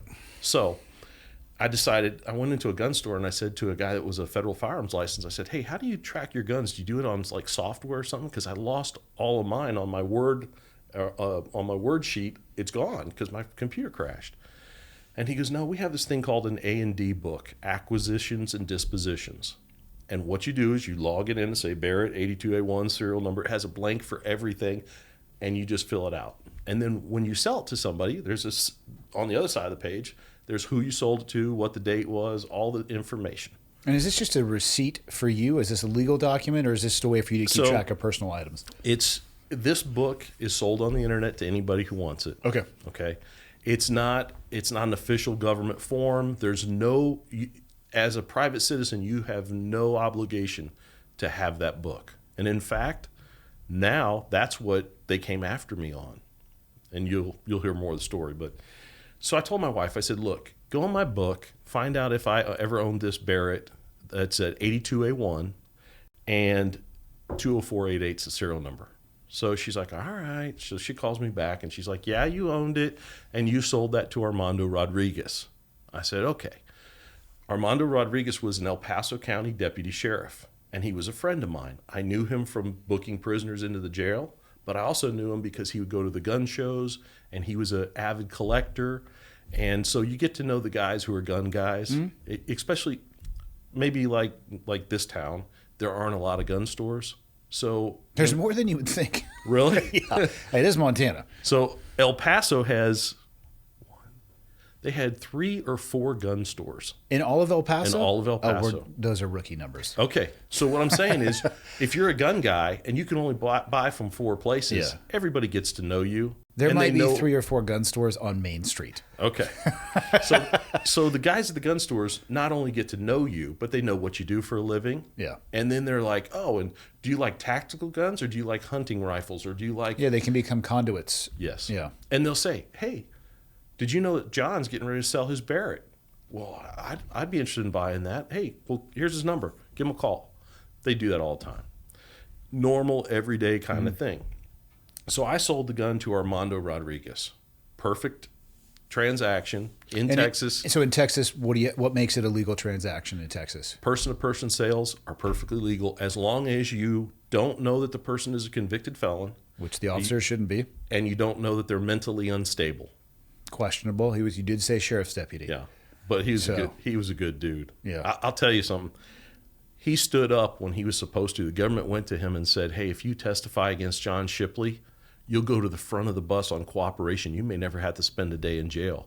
And he said, I won't testify against him because he didn't do anything illegal. He was one of the guys that actually stood up and said, no, even though you're offering to take me out of prison and let me go home, I'm not going to lie for you. He ended up going to prison too. Yes, he did. Oh boy. Yeah. So here's what happened in our scenario, and then we'll kind of go into Fast and Furious. Well, let me go into Fast and Furious first. Yeah, I was going to say, because this phone call has already wrapped us into the river of Fast and Furious. Yep. So when President Bush was president before Obama, he had an operation going on called Operation Wide Receiver. And Who comes up with I know. I want it to be one single person's job in an unnamed cubicle. They're like, hey. I'll figure out a cool name. No, they're like, we need one. They're like, guys, what is it? Firearm related. He's like, wide receiver. They're like, yep, nailed it. So President Bush has this Operation Wide Receiver, and they actually put tracking devices into rifles like AK-47s, SKSs, AR-15s, and they were going to let them go into Mexico so that they could start finding out the areas that the cartel, were concentrated at. Were they functional? They were when they went across the border. The problem was the battery wouldn't last long enough, and they sometimes fail. Yes. And sometimes they would take them across and they'd put them in a house and they'd wait for 2 or 3 weeks, and then they send them to another part of Mexico. Well, that battery's already gone, and now we have no intel. And meanwhile, the government is knowing or facilitating that this sale or transfer is taking place. Yes. Which that's some dirty hands. Okay. But at least they had a clear objective and a somewhat obtainable outcome. But it failed, and the President of the United States said, shut it down. And he did. To his credit, President Bush said, I tried this thinking we would get this, but we can't do it right now. We don't have the technology. Shut it down. Don't give them another gun. How many weapons passed the border? Don't know. I really don't know. We'd have to look that up. Operation Wide. I have not heard of this wide receiver. Yep. It predated Operation Fast and Furious. Oh, let's take a guess. 500. I'd say that's pretty fair. 300 to 450. Okay. I'm going to say it was 450 just because it makes me a little bit closer. All right. Now, here's where it gets ugly. So Obama comes in. He's a Democrat, and he's anti-gun. And he says, well, I want to ban certain types of weapons. I want to ban 50 calibers and what we call assault weapons, these black rifles that are popular. I want to be the first president to actually pass laws that say civilians in the United States can no longer have these weapons. Come turn them in, or you become a criminal overnight. Wasn't there an assault weapons ban in like 1986 or something like that? Well, yes. So President Clinton tried it where he said, okay, well, if I can't ban the rifles themselves, I'll make the magazines can only hold 10 rounds, or I'll make handguns that only hold this much. Or was it a fully automatic ban? Well, they've done bump stocks and a bunch of different stuff. Which that bump stock is just a way to try to get around the type of sear to make it cycle faster, And now they have binary triggers and all kinds of stuff. But, well, President Obama said, I want to be the first president in the history of the United States to ban these guns. Civilians do not need 50 cals, and they do not need assault weapons. And nothing in the law protects their right to have those guns. The problem he had was Gun Owners of America and the NRA and this little document called the Constitution. Yeah, I was going to say there are some things out there that buttress up against his statements. So he said, well, if I can't beat them, then I'm going to engineer a problem, and then I'm going to swoop in and solve that problem, and I'm going to be the hero. Kind of like this. Andy, you live next door to me. I come over and I set your house on fire. And then I run back to my house and I call 911 and say, Andy's house is on fire. Send everybody. And then I go over and I beat on your door and I'm like, Andy. And you come out and you're like, John, I was dead asleep. Thank God you beat on my door. You saved my life. Am I a hero? Hell no. No, you're a criminal. Yeah, I'm a criminal, because I created the peril. I put you into that. That's exactly what President Obama did. I hear all these intentionally? Yes, and this is what you have to understand. I hear all these people come out and say, "Well, he tried this program to target the cartels." No, that is all fluff. That is bullshit. He did not do that. Is the paperwork, though, that is behind Fast and Furious, does it align with that? We don't know because President Obama claimed executive privilege over it, and he sealed all the documents. That's convenient. I'll get to why he did that in a second. But what he decided to do was he said, look, we're going to take all these gun stores along the southwest border of Mexico, from California all the way to Texas, and we're going to go in there with ATF agents. And the ATF agents are going to tell these gun store owners, hey, look, we want you to sell as many guns as you can to the cartel, to their people that come over. Because all the time we get people from Mexico trying to buy guns. Mm-hmm. And to date, our system has worked because we haven't had the problem of American guns going into Mexico that we know of.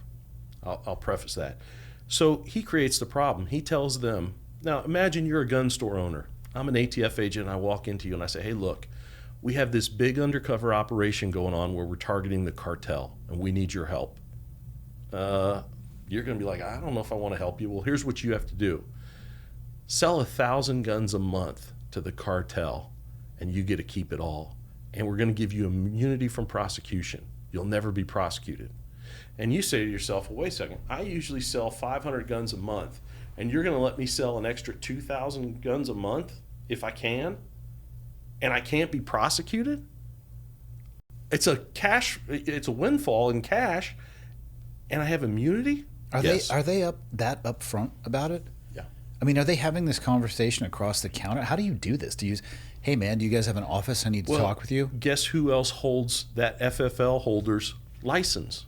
The ATF. Mm. So the ATF can come in and say, hey, you're either going to cooperate or your next inspection, you're likely going to fail and your license is going to get pulled. Yeah, they got some leverage. They have tremendous leverage on a gun store owner. So President Obama said, along that border, we're going to start selling guns. They didn't put a single tracking device in one of those guns. Not one of them. They wanted those guns to go into Mexico and be found at scenes of murders and mass killings, and then they wanted to document that with ATF agents going over there and investigating it. And then they wanted to say, the problem is our current laws are not strong enough. We have thousands of guns that here are the reports that show all these guns were recovered in Chihuahua, Mexico, or Sinaloa, or all these different places. Here's all the proof. And now we need to lock this down. No more 50 cals, no more AR-15s, no more AK-47s. But doesn't that just take a few people with a conscience who are FFL owners to come out and be like, yeah, but we were also instructed by our government to increase the velocity of sales and decrease the due diligence that we were doing to the people? That you would think that they would have that integrity, but here's the other thing. If they went against ATF and against the government, those are the people that hold their very license. Fuck. And maybe the ATF comes in and arrests them and says, you sold these guns illegally. And then they're facing, the federal government has billions of dollars to get attorneys to fight things. You and I don't have the type of resources to fight it. I can tell you when I went to trial in my case, I spent roughly $80,000. I took every penny that we had in equity out of our house. The kids' college funds were all gone. Anything I could sell, I sold because I was like, I'm innocent and I'm going to fight this. But when you realize $80,000 to the government is nothing. They had 4 attorneys on my case, working my case. I had 1, and I could barely afford the guy. Do you really think it was that calculated? No question about it. There is no question. Why? Just think about this. Why would you ever tell a gun store to sell guns to the cartel and allow them to walk? What is the positive part unless you put a tracking device or some way of... Or you demill it slightly so it malfunctions, like something. And none of them did. And in fact, there's a gentleman, his name is Brian Terry. Now, Michael can pull something up on Brian Terry.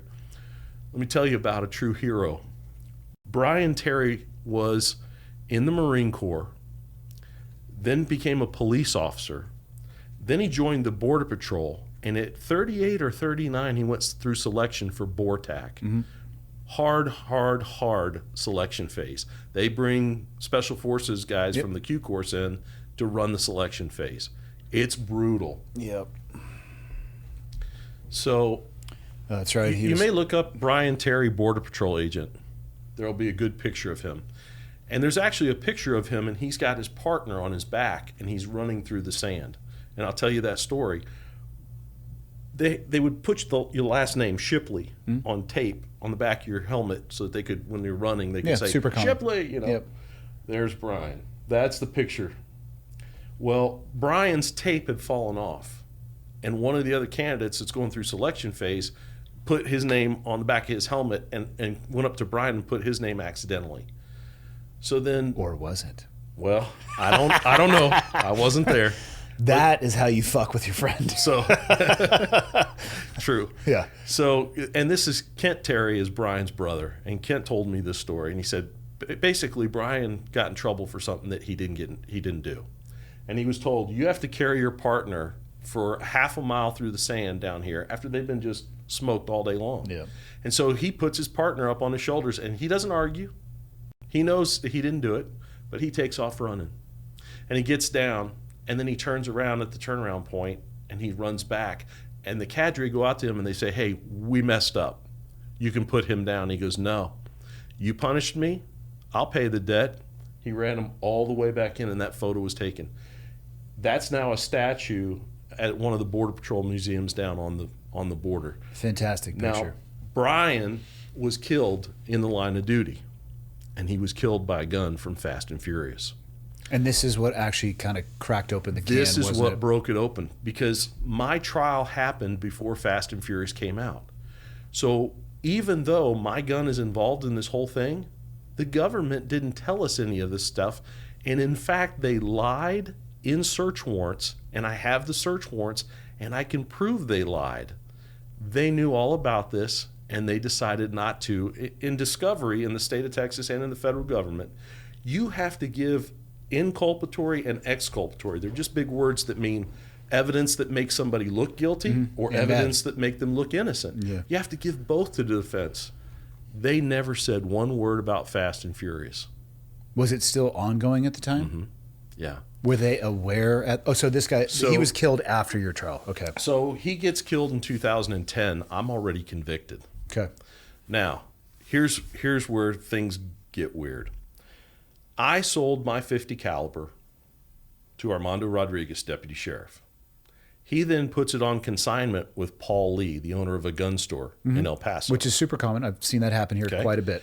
And all Paul Lee is going to do is sell it, and he takes a percentage of the money, and then he gives him the rest of the money. That happens. What kind of paperwork is associated with that? Because obviously You peer-to-peer, still have nothing. to fill out a 4473. If it's going from an FFL to a third party, it has to be booked. It has to. So beyond the initial sale to you, now he's going through the gun dealer essentially. So now we're starting to enter back into the federal system with the paperwork. If he was not an informant for the ATF, that would have happened. Now, we did not know this at the time when my trial came up. I sold to Armando. Armando put it on consignment with Paul Lee. Paul Lee had been busted by the ATF for doing illegal things. So instead of them sending him to prison, they gave him an opportunity to be part of Fast and Furious. Hey, we could put you in federal prison and we could pull your license, but instead we're going to let you continue to sell guns if you just do what we tell you to do. And he was like, well, I'll do whatever you say because you got me by the balls. Yeah, you got the VIG. Yes, you've got me. So he becomes an informant for them. He sells the gun to Jonathan Lopez, and on his ID that we have the receipt, it says Chihuahua, Mexico. So an FFL dealer sells to a known Mexican that he's not allowed to, and they let the gun walk into Mexico. Yeah, I don't know a tremendous amount about gun laws, but even here in Montana, if you come from out of state, you can purchase the gun, but they send it to an FFL. That's correct. Yeah, you're not leaving with the firearm. You can purchase it, but they have to transfer it, and if then you're the like 4473 Yeah. in your state has to be generated. And if they're like California, first off, it better be a California compliant weapon or they're not going to send it. But if they do, then you're going to have to wait whatever cool off period is associated with it as well. Yeah. And, it's interesting, hindsight. They went through every gun transaction I ever did and realized that every gun I ever bought was legally purchased through an FFL. I did everything right. They researched everything because they were coming for me. They were trying to make it look like Armando and I were involved in supplying guns to the cartel. So, well, as you were describing this, Armando is the one who went through the FFL to use it as a consignment. What does that have to do with you? Were they saying that it was Nothing. you behind the scenes facilitating this? Like, No. you're already a step removed. So here's the thing. If I sell a car to Michael, Michael sells it to you, and you sell it to Juan. Yeah, you're way and upstream. Juan traffics drugs with that car. They're going to come back and say, well, you owned that piece of property, and so did he, and so did he. That's why I laughed at this whole thing when it happened. I was like, wait a second. You somehow think I'm involved in trafficking weapons to Mexico because I owned a gun and legally sold it to somebody else. Once I legally sell it to somebody else, I have no care, custody, and control of that weapon. How can I be accountable for what they do? If he robs a bank, am I involved in providing material? No, I'm not. I mean, one of the things I read in one of the articles I found is they looked at your history and the volume of gun sales that you had done. It was 100 over 3 years or something like that. And they used that to say that you weren't a hobbyist. Let me tell you, it gets worse than that. I sold 0.3 guns or purchased 0.3 guns a month. That means it would take 3 months for either me to buy or sell one gun. I was going to say, I didn't know they come in thirds, but I'll research that. But that's so that's tough to put together and still have it functional. I had an IRS agent named Mike Wright. And I called Mike up because he had retired a couple of years before this happened, but I trusted him. I called him up, and he lives, I think at the time he was in Idaho or maybe Wyoming. But he said, John, I'm retired. What are you doing? And I said, hey, bro, I'm in some trouble here. The ATF's coming for me, and I need some help. And I said, you're probably one of the best investigators I've ever met. Can you come down here and look at the books and do a financial analysis of this and see if the government, if their argument is going to have any weight when we go to trial? He said, I will on one condition. And I said, okay, Mike, what's that? He said, if I come down and I start going through your documents and I see that you broke the law, I'm out. Fair. And you can sit your ass in jail because you're a piece of shit that's disgraced our badge. I like this guy. And I said, Mike, come on down.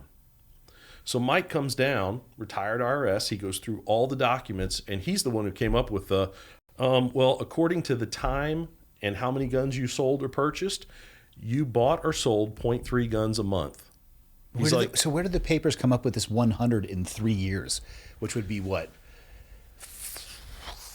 I can't even do the math on that. I'd have to get on my iPhone. 3.5 per month? 3.6. Yeah. How dare you, Michael? I don't know. They came up with all kinds of crazy accusations. And let me tell you this. I thought they came to me ahead of time and they said, look, John, we know that you just adopted 2 kids. They're like 3 and 4 years old at the time. Well, 5 and 4. And they said, and you're an FBI agent. Do you know what they do to FBI agents in federal prison? It's not going to be pleasant. So we'll tell you what.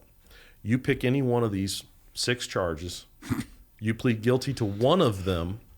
We'll drop the other 5, and we will give you probation. You will never serve a day in jail. This is your own agency saying this to you? This is the United States Attorney's Office in El Paso. And I said to them, you're asking me to go into a court of law and to lie under oath and say I did something that I didn't do. And I said, I will never do that. I will be at trial, and I will testify at trial. And in fact, I testified for 2 full days. Now, there's a million little things about this that were just not fair. But so they offered me probation, and I wouldn't take it. I was like, no, I'm going to trial. So I bring in Mike Wright. He looks at everything. I bring in Brad Johnson, my sniper partner. He's like, I can testify to this and that. And we had a good defense, and we were going forward. The only problem was we didn't know about Fast and Furious. And to go into federal court and say, Your Honor, Mr. Shipley's not involved in illegally selling guns or dealing firearms without a license or doing any of this stuff. But it's the ATF that's doing it. They'd have laughed us out of that courtroom. Now, here's some other things that are kind of interesting. My judge is David Briones.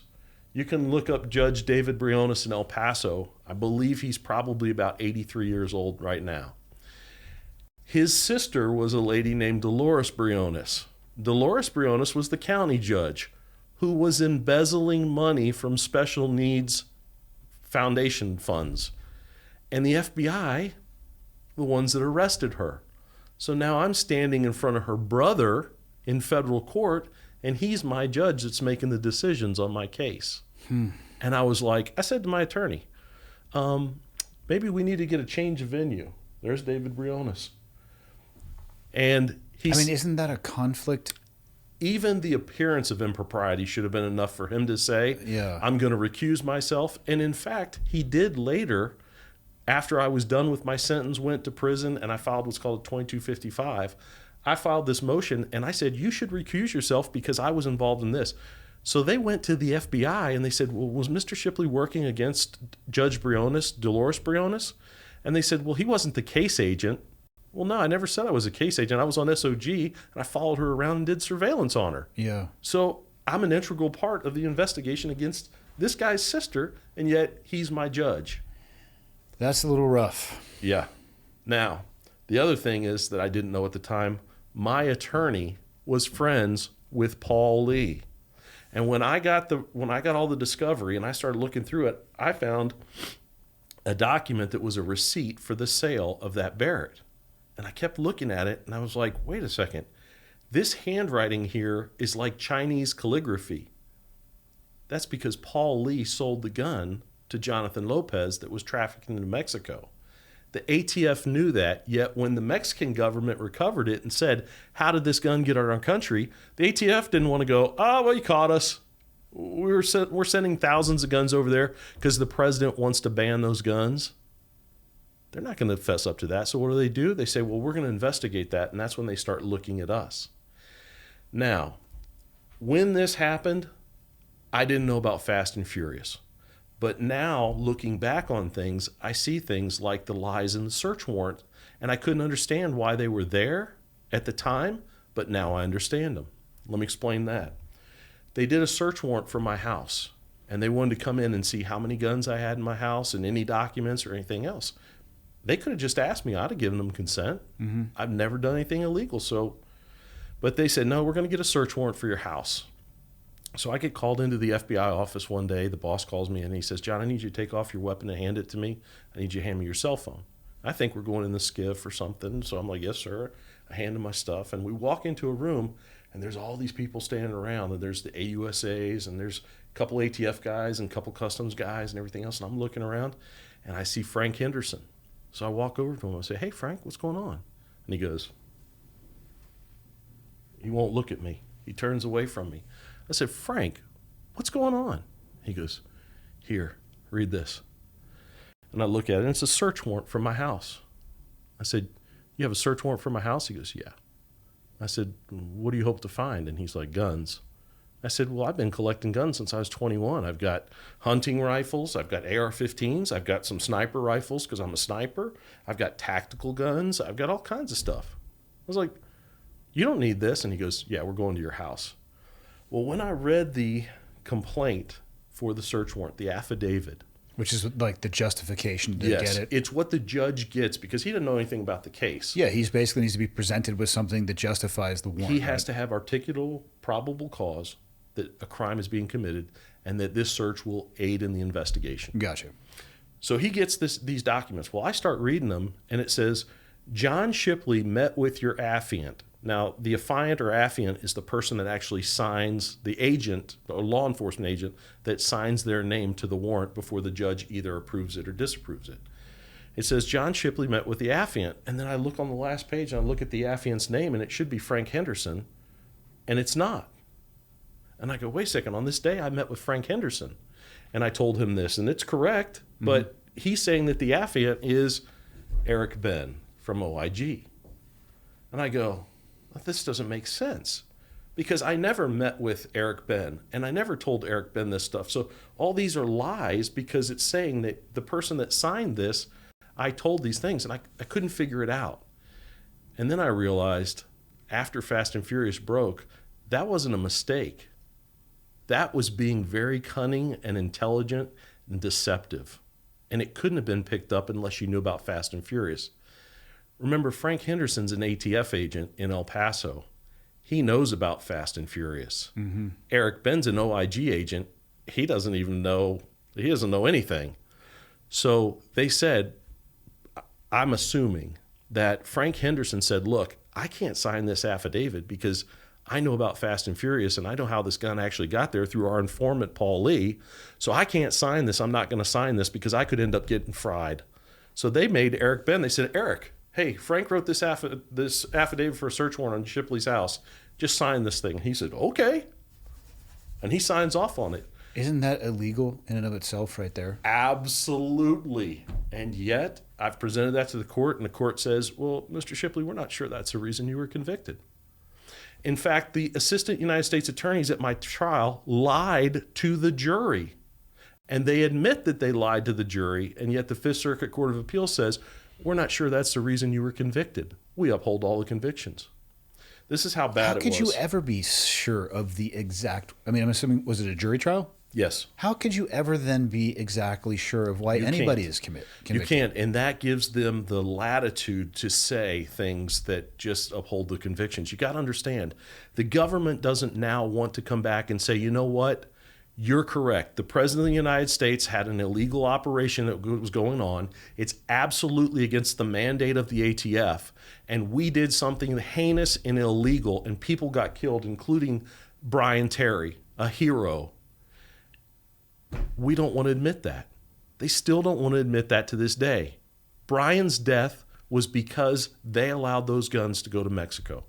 Now, some attorney from DOJ is going to argue, well, isn't it possible that the cartel could have had guns from some other country and he still would have gotten killed?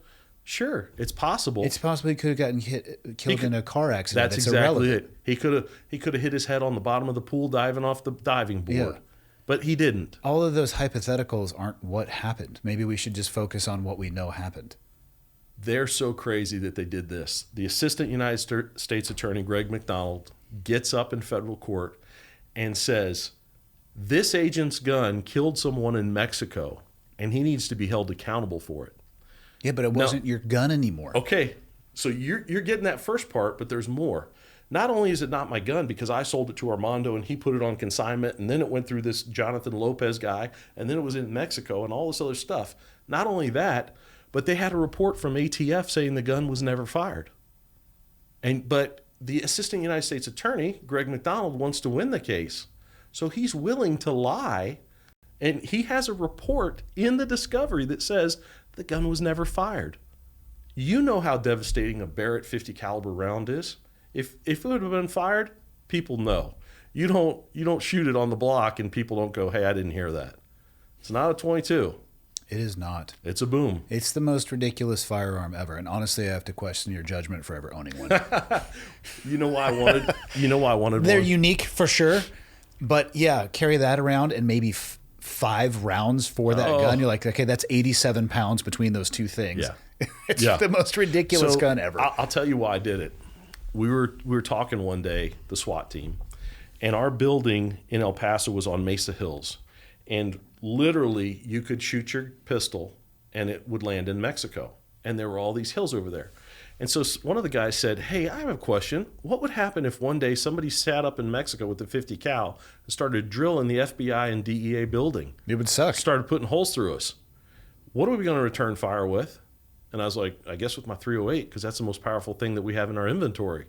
And I thought, well, this is kind of stupid. Why don't we have .50 cals? And they said, well, HRT, the hostage rescue team, they have .50 cals, but we don't have them. And I said, okay, well, I'm going to buy one.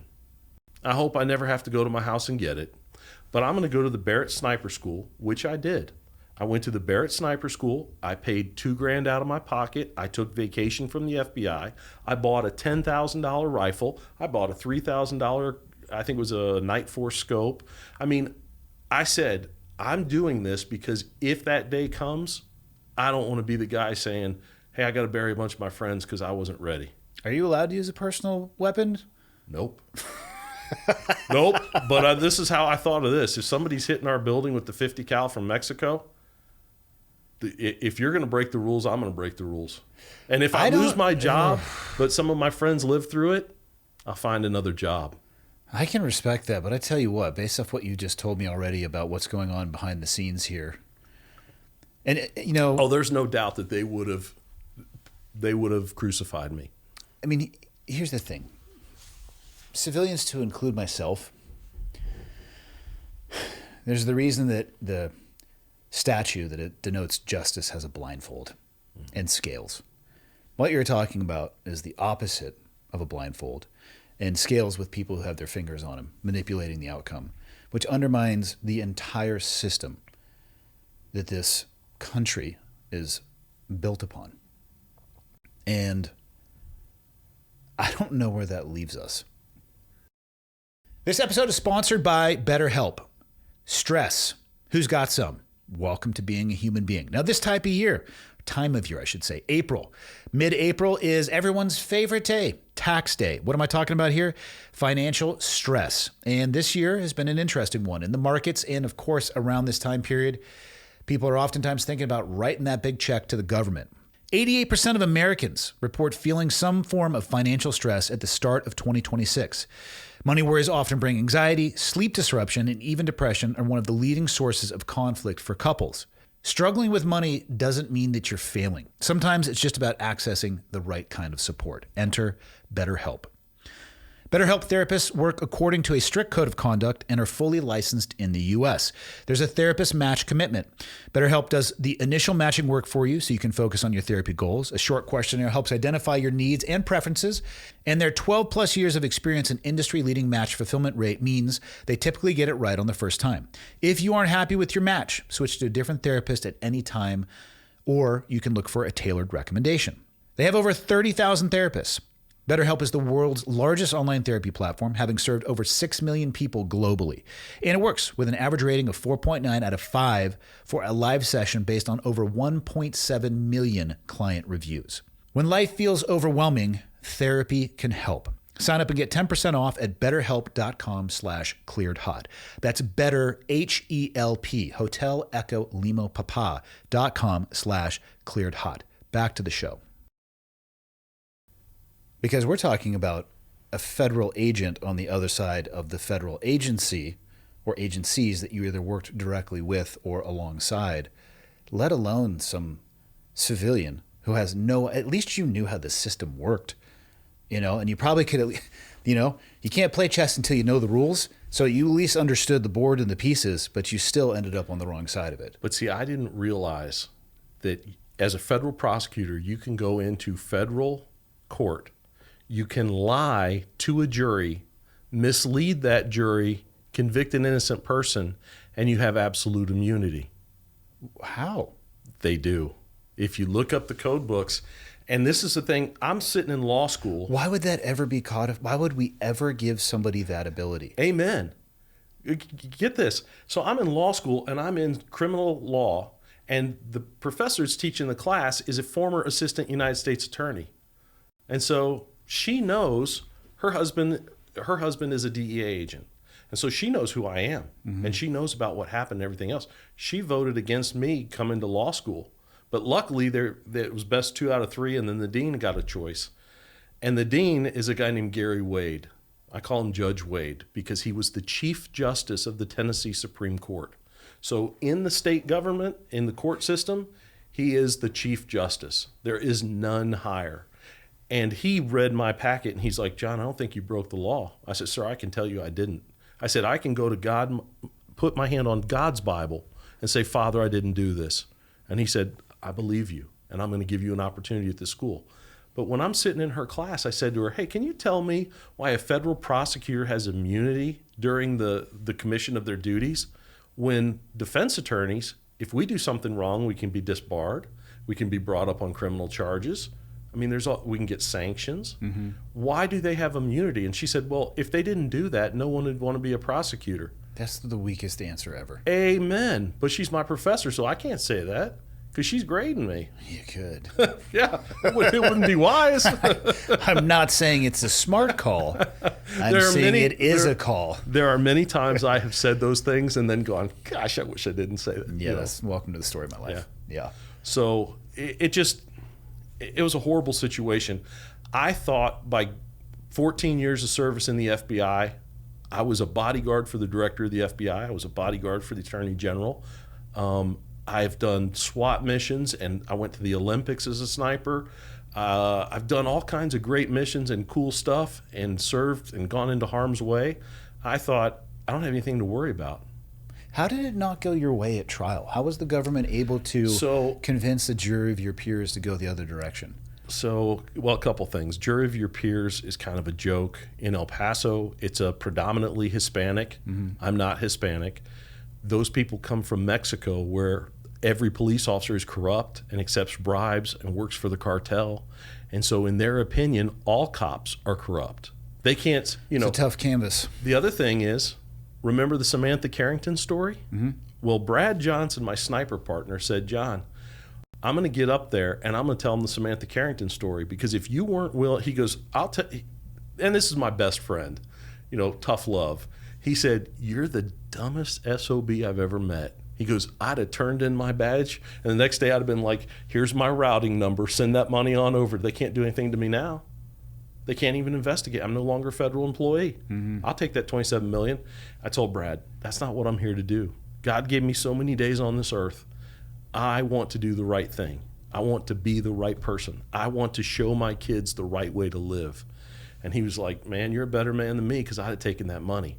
So what did the government do? The government filed what's called a motion in limine before my trial.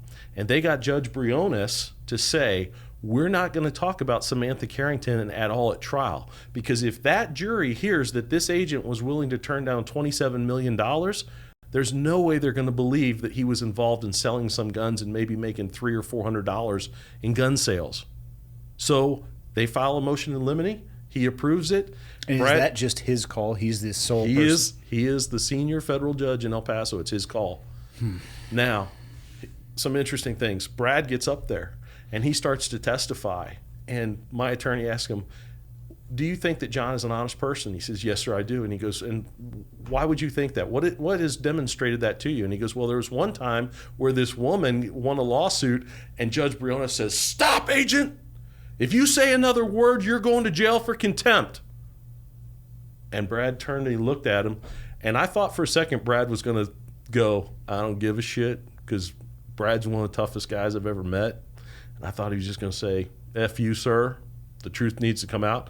But they would have just declared a mistrial, dismissed that jury, and brought 12 people in, then banned him from testifying. Yeah, he would have had some downstream consequences from that. Yeah.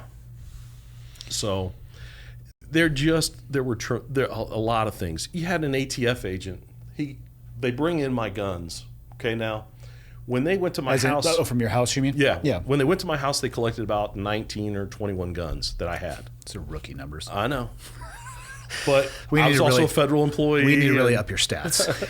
Well, I sold a bunch of guns off all at once because we were adopting our kids. Yeah. And I went to the ATF regs, and it says you can liquidate all or part of a personal collection for any reason. So I sold a bunch of my guns so we could afford our adoptions.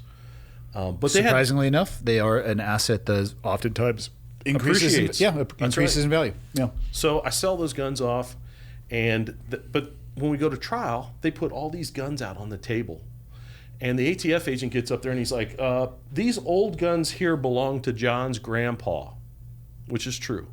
My grandpa lived in Indiana. He kept all his rifles and shotguns in his closet, and they still smelled like my grandpa.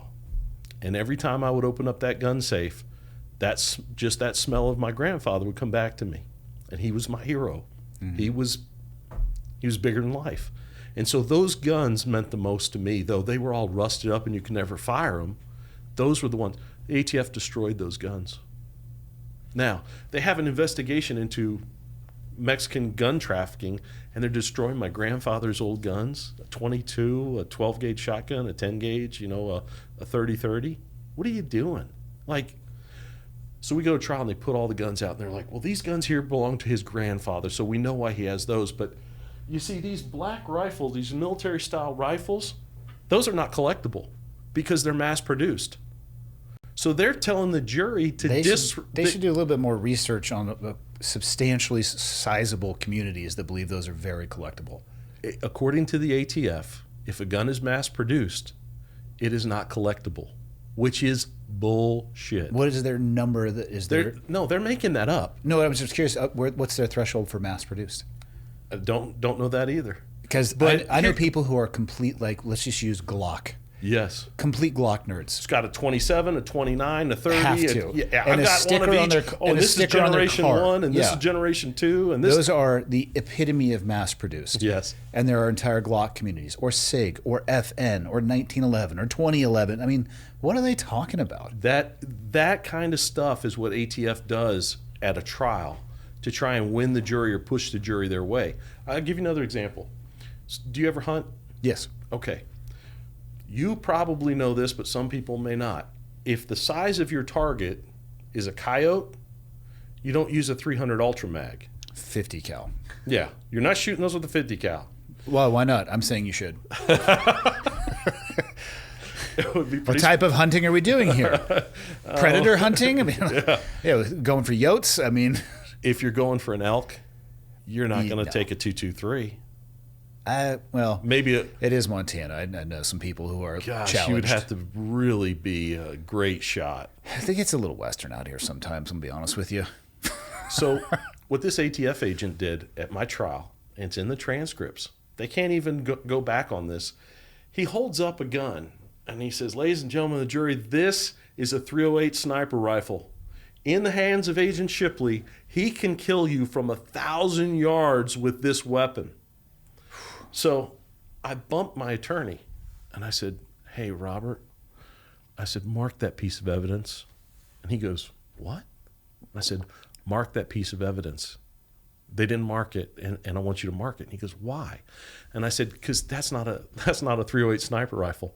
That's my 25-06 Coyote gun, and it won't shoot 450 yards, let alone 1,000 yards." Yeah. And then you embarrass that ATF agent who is supposed to be a quote-unquote expert, and you cross-examine him. You make him look at the barrel and look at the stamp and tell you what the caliber is. And wait, didn't you testify there was a 308? Thought you were an want us to be expert. an expert? Yes.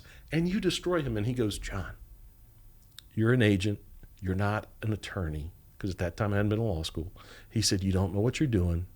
You just need to be quiet." Sounds like you kind of knew what you were doing. Yeah. I mean, if you're going to throw an expert up there and you're going to say some dumb shit like that, which I love it when politicians hold guns up and they start talking about how they function. I'm like, oh boy, yeah. And a 90-round clip and 18,000 rounds per second, and just like, oh my god. they're like, right here is the switch that makes it full auto, and Yeah. they press it and the magazine drops. There's some real Yeah. horrible. But yeah, okay, you want to throw your expert up there? Well, then you better demonstrably be an expert. Yeah. So I testify for 2 full days, and the government somehow lost an entire day of the transcripts of my testimony. And it was not just my testimony. What does that even mean? Like the recorded record of it? Yes. So in court, now it's different in different courts, but in El Paso at that time, the only recorded transcript of what's going on is the stenographer that's sitting there typing every word that's said into a machine that goes into a computer. And on that particular day, for whatever reason, there's no transcript from that day. So my attorney said, "Look, in order to appeal it to the next higher court, which is the Fifth Circuit Court of Appeals, I have to have a substantially verbatim transcript." Now, my first attorney, Oh shit! Because yeah, I was thinking in my head, like the people in the room were still there that day; they heard it. But yeah, but the people at the Fifth Circuit Court, they didn't hear anything. and you're not going to have the paperwork that is the foundation crucial. for your argument. That's right. Okay. And so my first attorney at trial, he did a horrible job. There's just no other way to say that. You're saying that as an attorney now, looking backwards. As an attorney now, he was ineffective assistance of counsel. I told him, Paul Lee is involved in selling this gun. Questioned him on that. He said, "John, I won't do that. He's a friend of mine." Wait, gives a fuck? you have a fiduciary duty to me as my attorney to represent me, not him. He's not your client. Yeah, but he's a friend. I buy guns at his gun store. Oh God. Yeah. So it just a lot of bad things. I started to talk about something and I lost my track. We were talking about the Fifth Circuit and the lost transcript. So in the lost transcripts, they are supposed to record everything that's said in the lower court so that the higher court gets a copy of that transcript and they can review it. There's established case law. Now, my second attorney was a guy named Leon Scheidlauer. Leon, I believe, may still be in the Navy Reserves. He's probably a high-ranking 05 or 06, but he's also a federal judge now. He works in that building, and he works for David Briones as the senior judge. I would trust Leon with my life. He's a phenomenal man and a phenomenal attorney. And he wrote to the Fifth Circuit and said, I can't appeal this case without a substantially verbatim transcript. Well, I'm already in Colorado in FCI Inglewood in a prison. So what do? Send him back on Con Air. So they shackle me up, put shackles all around me, belly band and everything else. They transport me to an airport. Con Air flies in. All these marshals are standing around with their guns. Of course, none of the prisoners on this thing know who I am, and if they did, they'd try and kill me because a lot of them are in for life, and they get a chance at an FBI agent. So they fly me, and we bounce around a bunch. They call it diesel therapy. When they transport you from one prison to another prison to another prison, it really screws with you and kind of messes you up. But I'd been through SEER school in the military, and I was like, okay, I'm going to make a game out of this. You're not going to beat me. I was in solitary confinement for 4 months while they transported me back to El Paso because they were having a reconstruction hearing. They were going to have a hearing to reconstruct that record because now after Fast and Furious is out, they suddenly don't want to go to court again because we know everything. How do you actually, though, not to interrupt your story, how do you reconstruct that hearing with any degree of accuracy? So I didn't know at the time, but here's what happened. They send me back on Con Air. I'm at the sheriff's department in one of the counties. They put me in solitary confinement because all the prisoners there know that I'm an FBI agent. So then they transport me down to federal court. And Leon gets up there and he puts the AUSAs on the stand. And he's like, AUSA Greg McDonald, do you remember one objection from yesterday or from that day of the missing transcript? And he goes, I don't believe there were any objections. And Leon goes, oh, well, on the following day, Judge Briones is saying, your objections of yesterday are on the record and noted, so there were. And he goes, well, there may be. I don't really recall. And he's like, well, then shouldn't you said you didn't recall and so there weren't? I mean, he just started hammering them. And he brought each one of the prosecutors up, and they were like, do you remember one question that was asked Agent Shipley? No. Do you remember one answer he gave? No. Oof. So we go through this whole rigmarole, and then Leon says to Judge Briones, Your Honor, we don't have a record of what happened. The government's responsible for the transcript. They failed. He is entitled under federal law to a new trial, a retrial. And the judge says, all right, listen, I don't recall what happened on that day, but I'm going to figure out a transcript. So he went back. What? He went back into his chambers. He came out about 30 minutes later, and he had a 2-paged, double-spaced thing that said, John Shipley testified that these weapons were his personal collection. Agent Henderson testified that these were part of his inventory. And he sent that to the Fifth Circuit, and the Fifth Circuit said, if a senior federal judge says that that's the record, that is the record. And so officially, if you go look in my file, that is the transcripts from an entire day of testimony. 2 pages? Yeah. You guys should have been done by lunch. Yeah, we should have. Fuck. I mean, like this stuff, I kept saying to myself, am I living in bizarro world?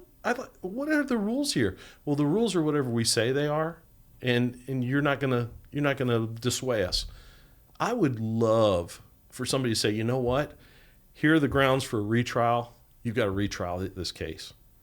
The government would never go after me for a couple reasons. Number one, I've already done the punishment. Mm-hmm. They can't punish me a second time. But number two, they have exposure that Fast and Furious comes out. Because it doesn't matter if President Obama claimed executive privilege over Fast and Furious. My criminal defendant rights have precedence over that. They would have to unseal all that, and you would see all the emails between them concocting this thing. Another interesting thing. Eric Holder was the Attorney General. Mm-hmm. Okay? So Eric Holder gets called up onto Congress, and Senator Grassley is grilling him. He is just kicking his butt. And I loved it. And he says, when did you first learn about Fast and Furious? And Eric Holder stops and he thinks about it, and he goes, A couple of weeks ago. He's like, a couple of weeks ago? He goes, yeah, that's the first time that I was read into it and told about it and everything else. So they go on and they ask a bunch of other questions. Well, then Congress pulls his emails and finds out he lied under oath to Congress. And they brought him back to impeach him because he lied. How'd that hearing go? It didn't. And here's why. So Congress found out that he had an email that was almost a year prior to his testimony where he's talking about Fast and Furious. It's addressed to him, Attorney General Eric Holder, and he wrote back on it. Mm-hmm. So they brought him back and they put this down and they said, we're considering holding you in contempt of Congress because you testified under oath before Congress that you had only known about this 2 weeks prior to that day's testimony, but yet here's an email saying that you knew about it back in. What do you have to say? You lied to Congress. And I'll never forget this. He said this, I didn't lie. I simply misled you. Are you fucking serious? 100%. Michael? Pull it up. YouTube. Did you say it was? Eric Holder. Holder. Attorney General Eric Holder. First name Cuck.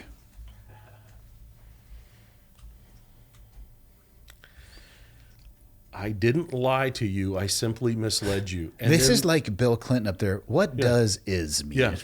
Did you have? I did not have sexual relations with that girl.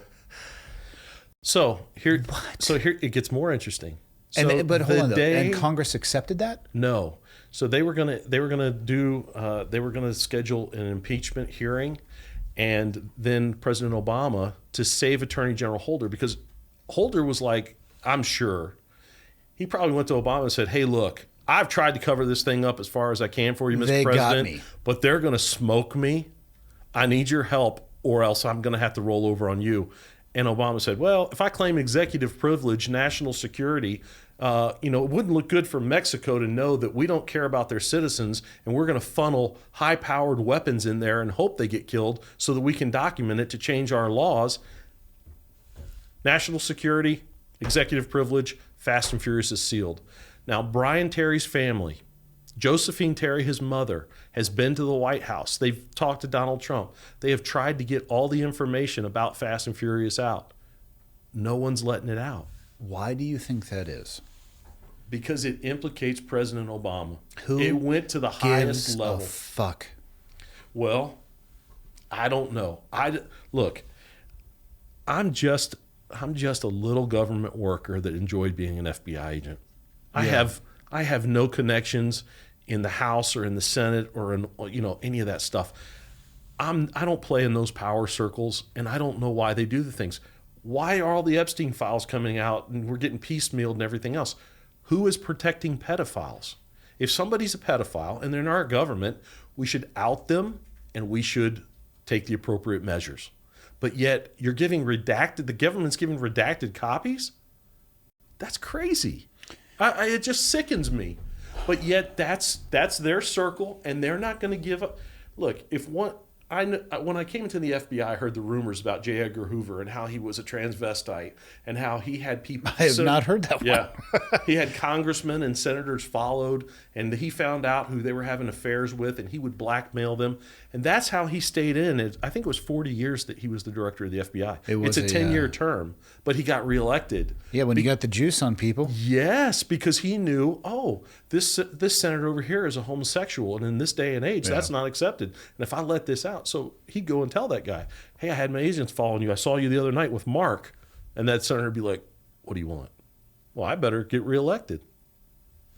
That's power. What's the hardest? Unfortunately. Yeah, and the hardest for me on this is I don't know if we exist anymore in a place where our institutions and systems can still function appropriately. And I'm not an advocate for burning them to the ground, but I am an advocate for legitimately exposing what they have been doing, both good and bad. Obviously, we can protect things of absolute national security. Sure. And should. However, people in the government bitching about why the citizens don't trust said government, when I'm really not seeing a lot of demonstrable actions or proof that they are deserving of any level of trust puts us in a place where the citizens are now, in essence, edging towards a fight with a government that is supposed to exist by, with, and for the people. You know, I remember when I was in the military and they had peer evals, and you would hear what your peers truly thought of you. And it was a kick right in the gut if you weren't carrying your weight and somebody said it and you read it, you couldn't go, "Oh, they're full of shit," because you knew it was true. You're like, I gotta get better. There's no accountability in our government. The only reason, and I'm not a conspiracy theorist, I totally believe that conspiracies do exist. People do conspire, all sorts of shit. And the best way to actually hide a conspiracy is directly in front of people, surrounded by other things that are sticky, like a sticky idea, but completely unreasonable at the same time, because then you can accuse people of being a crazy person for believing conspiracies at all. I can't think of a reason why things like this aren't exposed unless they show the depth and depravity of how far our institutions have fallen and are wrapped up into things like this, or this is just a tentacle of something that is even bigger, that nobody wants to be exposed because they don't think that the citizens of this country could either understand it or tolerate it. And my answer to that is fuck you. Yeah. And I think that's how everybody should be. Look at Oliver North. I mean, they were saying he was such a criminal and doing all this other stuff. And then years later it comes out, well, he was just doing what he was told to do. And, I understand these people. I don't understand their ethics and their integrity because they don't have it. They lack it. Did they ever have, and this is what I don't know either. So do you lose it when you get to this position because somebody has the juice on you? Or does somebody who wants to get into this position, they are malleable in nature anyway, and they'll do anything for power? Like, I don't know. I'm going to change everything, and then they change nothing. So then the next person comes along. I'm going to change everything, and then they change nothing. What is going on? I don't know. Also, Michael, what is going on with your search? I've heard you typing over there furiously for this video. I can't. Don't speak into the microphone so everybody can hear your subpar performance. I can't actually find the I didn't lie, I simply misled you. I'm going to take your new blow dart gun away from you if you can't find this. We haven't even told the audience about that, but you will have it taken away from you. You could maybe look up under contempt of Congress, Attorney General Eric Holder, Fast and Furious. I mean, I've seen some horrible things through these couple. Look, this happened. I was convicted in 2010. By 2016, I was all done with my prison, and they put me on an ankle monitor and home release and halfway house, and I had to go through all that junk. Get through all that. Somebody asked me the other day, "John, this happened a long time ago. Why are you still fighting this?" And I was like, "Because I'm innocent." And it's your name, and it's your my legacy. rights. Yeah. When my daughter came to me a couple of years ago and she was like, "Dad, I really want to go hunting with you one day." She's like, I had to have a friend of mine that's in the Marine Corps teach her marksmanship because I can't go out and teach my daughter. And I can't teach my son. Forever prohibited from? Forever, unless President Trump signs a presidential pardon. You should probably look into bow hunting. Well, actually, in many states, a crossbow is actually considered a firearm. Yeah. Do your research before you touch one of those. Yeah. No. So the second that Obama exerts executive privilege, this is all. It's like the lid comes down on the can, and that's absolutely. It is like a national security secret, and all of that is put into archives and is put away, and you can't touch it with a court subpoena. Unless you said your rights. Unless there is somebody that has a criminal's rights to defend themselves are paramount. But you can't initiate it? I can't get my case back in front of the court because the court does. The court stopped me years ago and I didn't understand what was going on. Mm-hmm. I filed a 2255 after it's a document that gets your case back in front of the courts. Mm-hmm. And Judge Briones said, well, I'm going to recuse myself and let somebody else make the decisions on this. Hey, at least he finally got there. Yeah, and I brought out a bunch of points and everything else, and they'd say things like, well, we're not sure that's why the jury found you guilty. Yes, that was prejudicial to lie to them 3 times, and we agree with you. Leon did a great job of saying, hey, they fabricated this. They knew it was false, and yet they still did this to inflame a jury. They said things like this. Mr. Shipley wants you to feel sorry for him and sorry for his dad who served in the military. What about the poor children that were killed over there with his guns? There's no evidence of that ever. And my attorney just sat there, didn't object. So now I'm an attorney. Okay, when I got out of prison, my wife's like, what are you going to do now? I said, babe, what can I do now? I'm a convicted felon. I have 6 felonies on my record. I said, I can't work at Walmart. I can't do anything. And she's like, I've never known you to be a quitter. And it hurt when she said that. This is my best friend. I've been married to her for coming up on 30 years. That's how you know you picked a good partner. Yeah. She doesn't tell you what you want to hear. She tells me what I need to Even hear. though most of the time, ladies, just fucking tell us what we want to hear like half the time. All right, can we go every other time? You're going into a much bigger problem. Can we go 2 out of 3? No, I'll tell you this. Look, I'm 100% innocent, but my children and my wife were hurt. Yep. And I will never get the sound out of my brain. I don't have PTSD, but if I did, it'd be from hearing my wife and my mom cry behind me when the jury said guilty. And I heard them start crying. And I just thought, my whole life is over. And I remember on the night that I had to self-surrender to prison. And so my wife drove me there with our kids. What it sounds like? You literally just drive to the prison like, I'm here? Turn yourself in, yeah. Jeez. How much time between the verdict and doing that? It was a long time because there was all kinds of problems with the transcripts, and they were trying to figure things out. But eventually, Judge Briones decided, well, let's just go ahead and let him do his 2 years, and then if there's a mistake that's reversible, we'll just reverse it. But and we'll give him the time back too. We'll actually just get him his in the kids time machine. Those 2 years, yeah. So she drove me up there, and while we were driving up there, Leon called and said, hey, turn around and come back to El Paso. I said, Leon, I have 7 hours or whatever more of a drive until I get to Inglewood, Colorado, and I turn myself in. I was like, if I don't show up, the marshals are going to come pick me up with a warrant. And he's like, turn around and come back. And I was scared, thinking somebody's screwing with me. Like, what's going on? Like, do I follow my attorney's advice I was told to surrender. So my wife drives me back. It broke her heart. And so the second time I have to self-surrender, once they figured out what they did, my dad and my mom have to drive me. That's the only time I've ever seen my father cry. And I walked into prison, and I told my wife when I left that night, I said, so the night before I left, my buddy Brad, who's my best friend, he comes over and he says, John, you're going to prison tomorrow. And I go, yeah. He's like, okay, well, go knock these 2 years out and get your ass back here. I said, Brad, man, I shouldn't be doing this. I shouldn't be going there, and my kids shouldn't have to live through this, and my wife shouldn't. He said, John, if Joe could crawl out of his grave, go to federal prison for 2 years, and then get an opportunity to hold his wife and his kids one more time, do you think he'd trade places with you?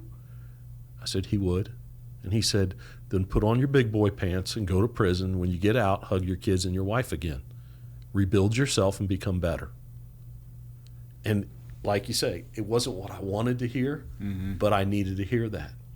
So Brad's like, I love you, and I'll see you when you come out.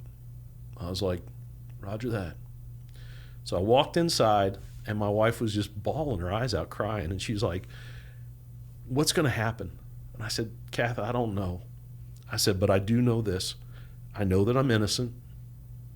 I know that God knows I'm innocent. I said, if I go to prison and they try and hurt me, I'm going to give them everything I have. And I said, I'll either come back in a body bag and you can bury me up the veterans cemetery, or I'm going to come back the same man I am today, because nobody's going to hurt me. But with an ankle monitor. Yeah. and I had to, you want to talk about irony, I had to go back to the old FBI office where I used to work take UAs every month to pee to make sure I wasn't on drugs, even though I was a narcotics agent for 14 years. And did you ever miss the cup? No. Really? I would have pissed all over that wall. Be like, oh, I'm sorry, guys. Woo! Woo! Sorry, missed again. Got going to 7-Eleven, get a 64-ouncer redneck guzzler. So crazy things happen. How was prison, man? So I don't want to make it out to sound worse than it was, because God blessed me in certain things. The first thing was Bureau of Prisons, because I was an FBI agent, they had to go through an entire, like several different prisons. And they'd say, nope, he can't go to this one because he was involved in this case. Nope, he can't be here. Yeah, they're not going to throw you to the wolves. Yes. You'd hope. So they found a camp in Inglewood, Colorado. And so the federal system has like super maxes and all these things. But when you get down to a medium, that's still pretty bad dudes. Then you get down to a low. Well, then there's the camp. The camp is for people that have 5 years or less, are not violent offenders, and are on their way out of the system. Now, that doesn't mean that, and that guy almost got killed on our camp. Yeah. That guy went back into a high facility. He was coming from a high, and so he was one of those hardened criminals. I mean, for clarity, we're not talking about s'mores and like bonfires, right? No, but when you say camp, I'm like, okay, you had a hammock, you were doing canoe stuff. So they're this will make you laugh. They're old Air Force billets. Oh, fuck. That they've turned into prison cells. All right. But they're not like bars. You have an actual door, and we had a shower for 5 guys. There's 2 bunks, or a double bunk, and a single. Mm-hmm. Whoever's in the single is usually the guy that's in charge of that room. You know, he if you want his single bed, you're probably going to have to fight him for it. But it's 5 guys, and nobody wanted me in their room. First day I get there, I go in, and I'm getting my towels and my blankets and my pillow and all my stuff.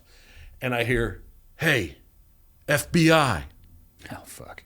And I just stop. I don't turn around and look, because I'm like, no, I'm not, And then I hear, "Hey, FBI, you fucking deaf, bro?" And so I look at the guard, and I said to her, "Are you going to do anything about this?" She said, "I'm locking up and leaving." She locks the thing, and she walks down to the end of the hall and goes out of the building. And now it's my first day there. I don't see a guard anywhere around. So I turn around, I look at this guy, and he goes, "Yeah, bro, we fucking know who you are."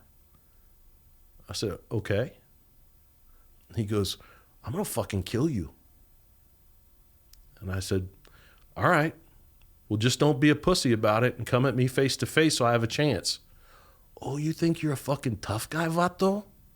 He says, "I'm going to fucking kill you." And I said, "Names, let's go." And he's like, "Let's go out on the yard, essay. I'm going to fuck this guy up." And he goes walking out, and all these people in the place are like surrounding me. So I'm like, well, I guess I'm getting in my first fight. Here we go. So I put my stuff down. I went out there. I wrestled in high school. I've been taught a little bit. So I go out there, and as he comes at me, I take him down to the ground, and I start choking him out. And he starts tapping me. No, there's no taps in prison. We're not respecting this. I didn't know the rules, but it was one less guy I was going to have to fight. Yeah. So I took him Plus, out. you don't need to add a murder charge. No, but I took him out. Yeah. I just let him go. And then I stood up, and I got ready to get killed. I mean, I knew they were going to kill me. And they all look over at one guy, and he goes, "No, nobody touch FBI. Leave him alone." I was like, what the hell? And so they all walk away from me. It's a different world, man. And I learned that the Hispanics have one group, the blacks have one group, and the whites have one group. And they're always like, "Hey, you're in the white group." And I'm like, "No, I'm not. I'm not in any group. I'm just me. I don't want to be part of a gang. I'm not getting involved in this stuff. I don't see anything." And they told me the rules. They came to me and they're like, "Listen, if something happens and you talk about it, you're dead." I was like, cool. So when they assaulted somebody and they I never understood this. In the prison, they gave them steel-toe boots. Well, that's a really bad idea. So what they'd say is they'd go, "Hey, bro, go get booted up." I'd be like, "What does that mean?" They're like, "Go put on your steel-toe boots. There's about to be a fight. You don't want to be the only one with no steel-toe boots." I was like, that is a good tip.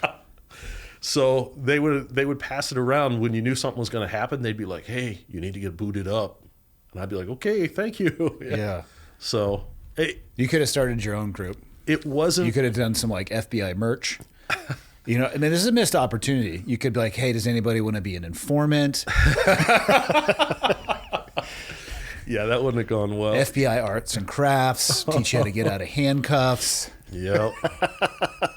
No, I was very careful because the guards knew who I was. And apparently in my Bureau of Prisons file, there's knows weapon takeaways, don't come within 30 feet if you're armed within him.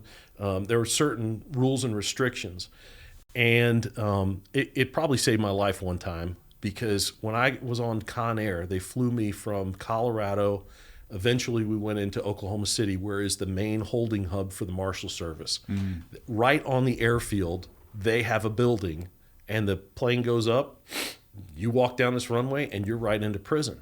Well, when I'm going in there, I know, hey, if I go into general population, there's a good chance somebody may recognize me or, try and kill me. So we're going through a med check, and they're like, if you need a medical check, stand in this line. So I jump over that line.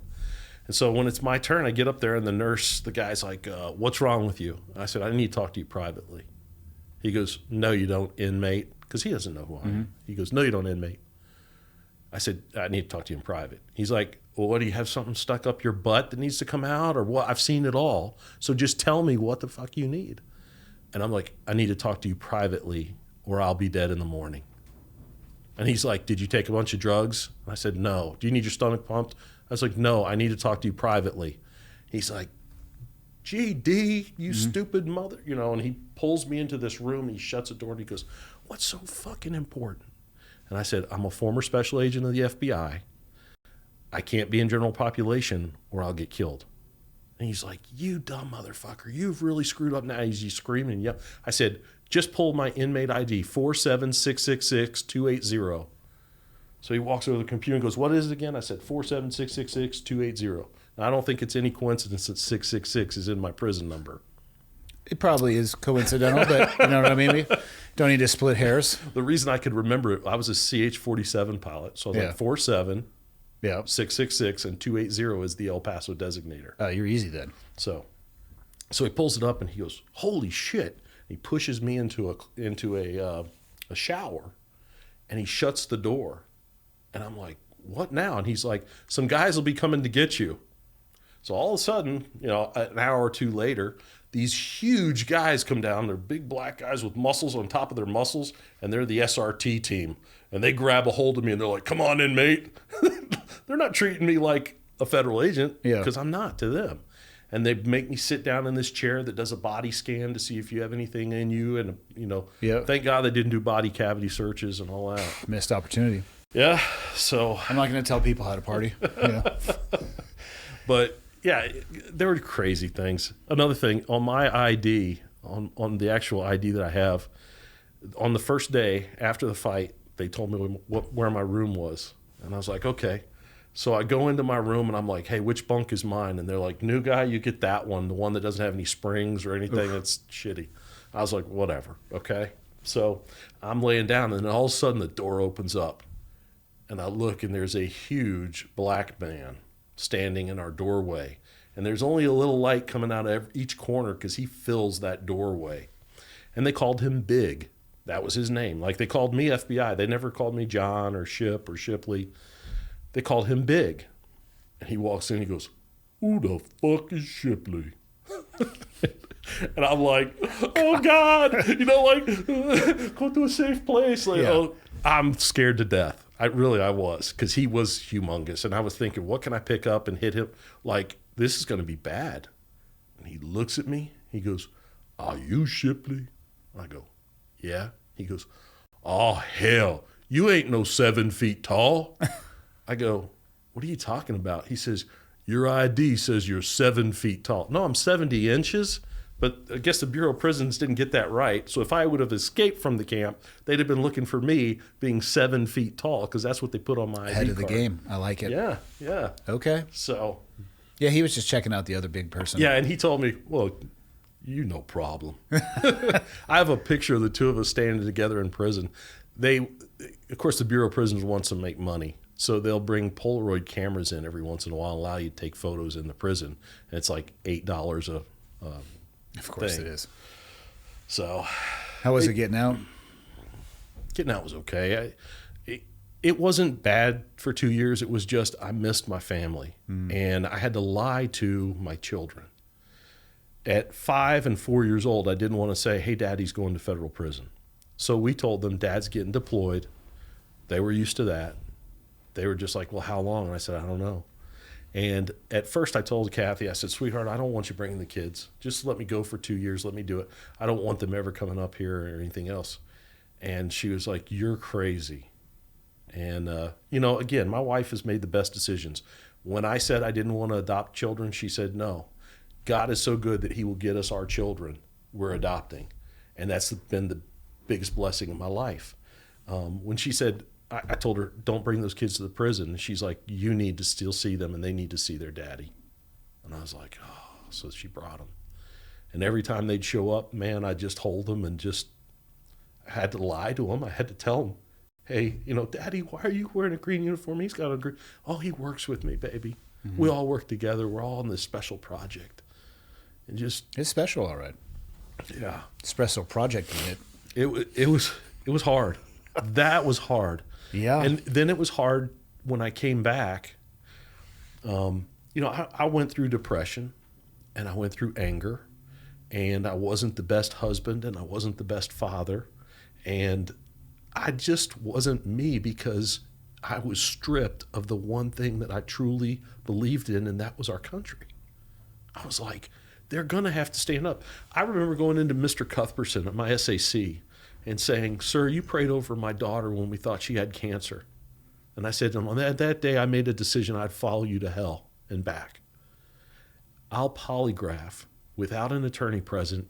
Anybody can ask me any question because I didn't do anything wrong. And he said, John, the FBI was told not to get involved with this. Now, back when that happened, I didn't understand that because in my world, the FBI is the top law enforcement agency. I didn't understand, well, there's also DOJ who tells FBI what to do and all the other agencies. But then above that is the White House. And so he was told, we're not going to polygraph you. And I said, well, sir, I'm a federal agent. You have the right to polygraph me over anything at any time, and I can't refuse. He goes, we're not going to polygraph you. I never received a polygraph. I wanted one, because if they would have said to me, did you deal firearms without a license? No. Did you cause this FFL to have a false entry into their book? No. Did you ever tell Frank Henderson that these were all of your guns? No, there's no way I would, because the guns that I lost in the Army, the records, I didn't have those. So why would I ever represent that this is all of my guns? The case was so circumstantial and emotional. And there was so much violence that was going on in Mexico. I mean, mass graves were being found.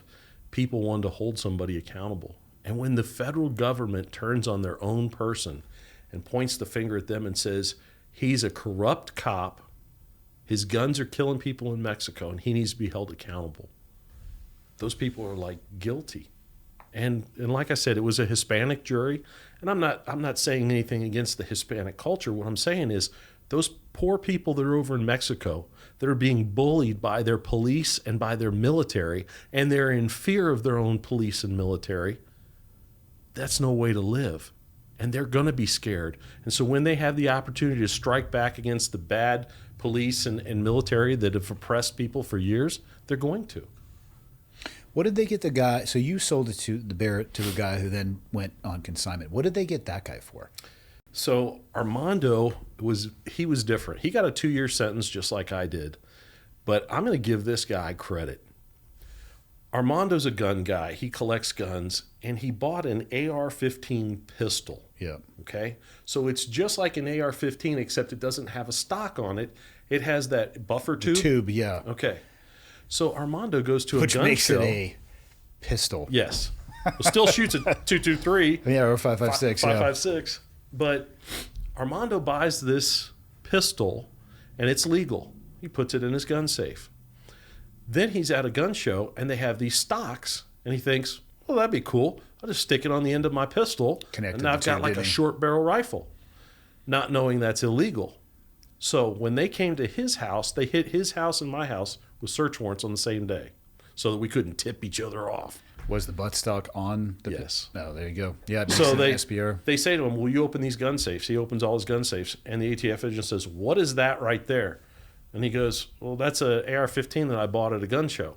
And they're like, yeah, but you can't put a stock on it because now it's a short-barreled rifle. Do you have a Class 3 tax stamp? You guys can't have SBRs in Texas? We can Not have, unless you have a Class 3 license. we can have SBRs up here. Yeah. Well, the laws are all changing because now you can have suppressors. Now you can have all kinds of things. Funny thing. So I had a DPMS 308 AR-15 basically, but it shot 308. It was a really nice gun. I loved it. And then I had a sniper rifle made by HS Precision, who makes the FBI sniper rifles. They had a program where they said, if you send us proof that you're an agent, we'll give it to you at the government rate. So I was like, yeah, and we'll build it the same way to your specs. Well, they threaded the barrel on the end of it, and then also on the DPMS, you could take off that flash and put on a silencer.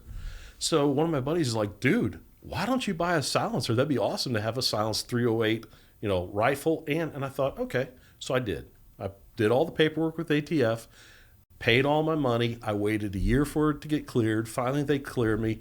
I order one from, I think, AWC, and it comes in, and it's like it's $3,000, or I can't remember how much I spent. But I have it in the box, and then I have the ATF paperwork around it. I got it from a Class 3 dealer. I filled out everything. I put it in my gun safe and never fired a single round through it. That checks out. So I'm just lazy. I just never got to the range to shoot it. When the ATF shows up, they're like, oh, we got you now. You've got an illegal suppressor in the commission of a felony.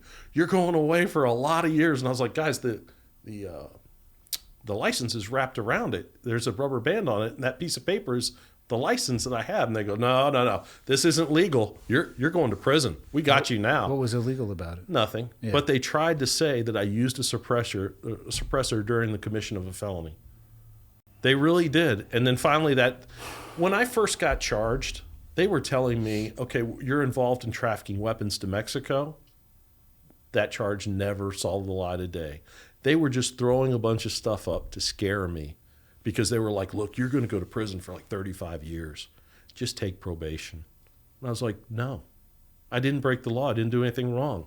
I'm not going to lie in a court of law. That's how we got here in the first place, is back to Samantha Carrington. I wasn't willing to lie and omit things from an affidavit so that a judge believed that she was guilty of a crime.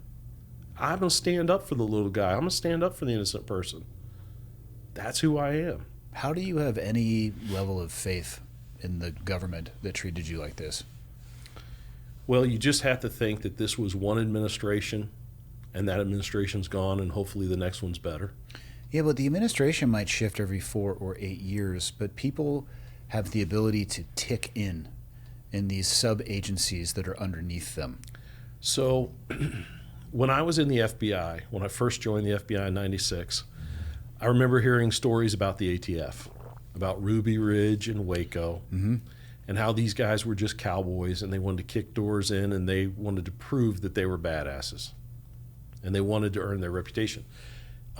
Waco, there was no reason to go to David Koresh in Waco and surround it and get into a shootout because they knew that he went to the feed store once a week and they could have just arrested him at the feed store with overwhelming odds. Would have been far more low risk. But that's not what makes headlines. And ATF... You can still make the headlines off the seizure or whatever it may be. I know, but I hate saying this, but there's a joke about how the ATF is our little brother. They get into fights, they pick it, and then they can't handle it, so they call the FBI and say, bring HRT and all your guys. And this happens everywhere. It happened at Ruby Ridge. This guy, basically an ATF informant, was in trouble with the ATF. He goes to Randy Weaver and says, hey, will you saw down this shotgun for me? And Randy's like, no, I won't do it. Well, this guy's trying to get Randy Weaver to go to prison instead of him, so he goes and saws it off himself, takes it back to ATF and says, hey, he sawed this down. They show up at his house, ATF agents, with nothing that says police, ATF, and they're in camis and they're walking up the hill and the dog catches scent. He hears them, starts barking, and Randy thinks there's a deer out there. So he opens up the door. The dog runs out. And he says to his son, grab your rifle and go shoot this deer. So the son, 10 years old or 11 years old, runs out there too. These ATF agents are standing there in full camis with suppressed weapons. The dog's running at them, and they go, they kill the dog. Kid sees it, levels a 30-06, shoots one of the ATF agents, turns around, starts running back to his house, and they go, and they kill him. Now, Randy comes out. He doesn't hear the suppressed weapons, but he heard the one shot from the son. So he thinks, hey, he got a deer. He comes out, and he sees his dog is dead, and his son is dead. And he sees 3 or 4 guys in camis with nothing. They're not screaming, ATF police, put up your hands.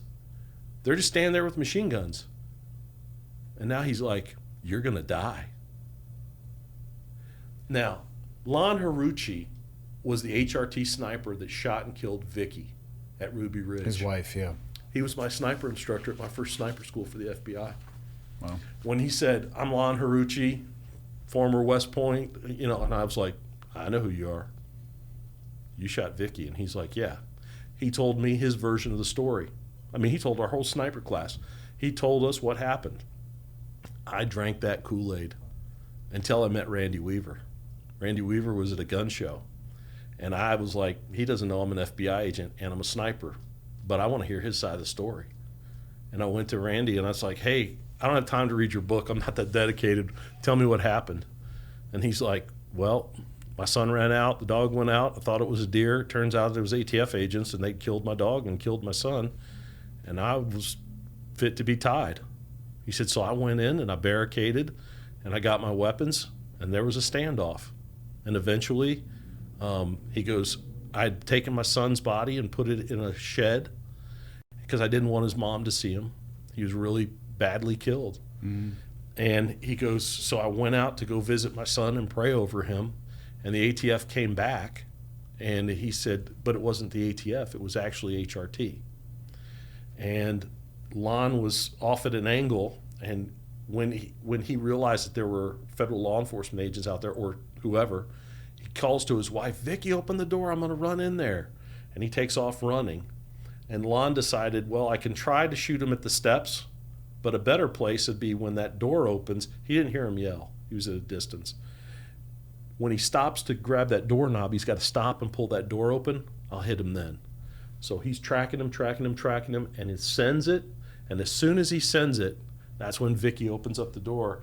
The bullet comes through the door, hits her in the head, and kills her. She's carrying their child.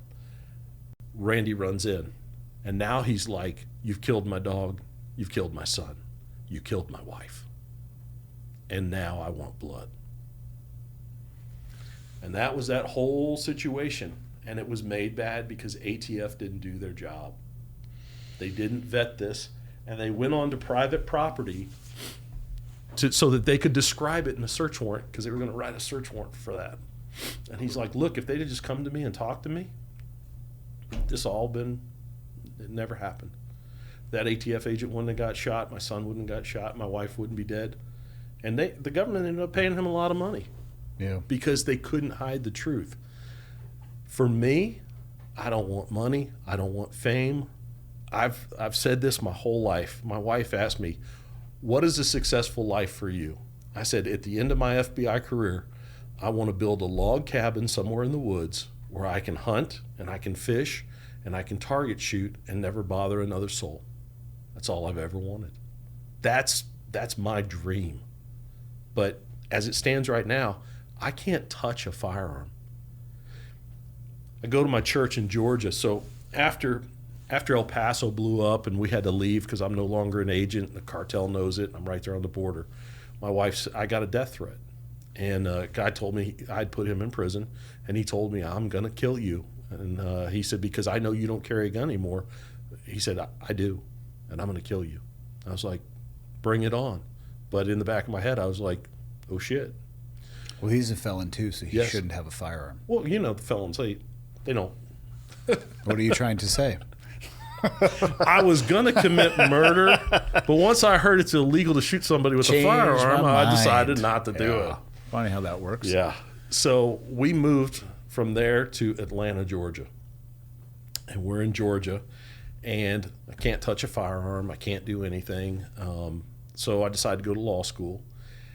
Then, to to tell people this when you're used to carrying a gun every day, you're no longer allowed to protect your family even in your own home. That's a horrible feeling. But beyond that, I still get punished today. And let me explain. It's not just carrying a firearm that needs to be a presidential pardon would correct, but it's this. So I'm licensed. I got licensed in the state of Tennessee to practice law after law school, and then I moved to Texas, and I got a Texas license. I had to go through show cause hearings where I sat down and they grilled me for hours about, wasn't it true you're just a felon and this and that, and and I explained what happened to them. And eventually they gave me full licensure with nothing. But even in the building that I work in now, the courthouse, I can't go through security. I have to go through security with every normal person through the magnetometer every single time. And I don't really care about that. But where it affects me is there's chambers where the judges are, and there's rooms where the district attorneys are. I can't go into their chambers because I can't get an attorney pass because I can't pass a background check. Oh. So it affects my job as an attorney.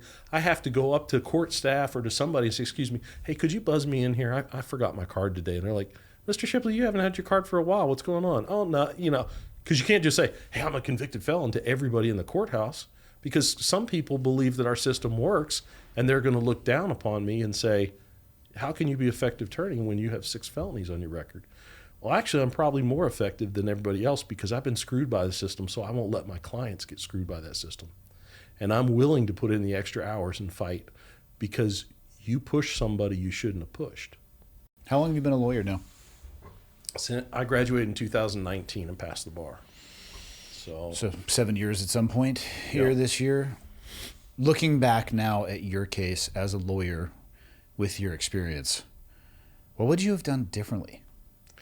Well, the first thing is, if I would have been the attorney on this, you have a duty to your client to investigate and to question everybody to the full extent. Paul Lee, here's one of the reasons I know Paul Lee was an informant working for them. He got up on the stand and said, yes, I work for the ATF. I provide them information. I do this and that. That's a pretty good way to know. Yeah. And so I know he's an informant for them, but think about this. We have a document, and I can pull it up and I can give you a copy of it.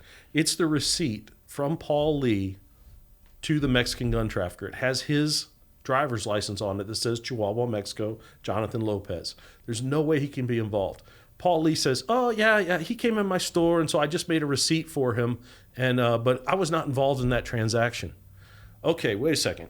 So either ATF told you to do it and they gave you immunity. That's scenario number one. Or scenario number two is you did it behind ATF's back without their authority, and they now know about it.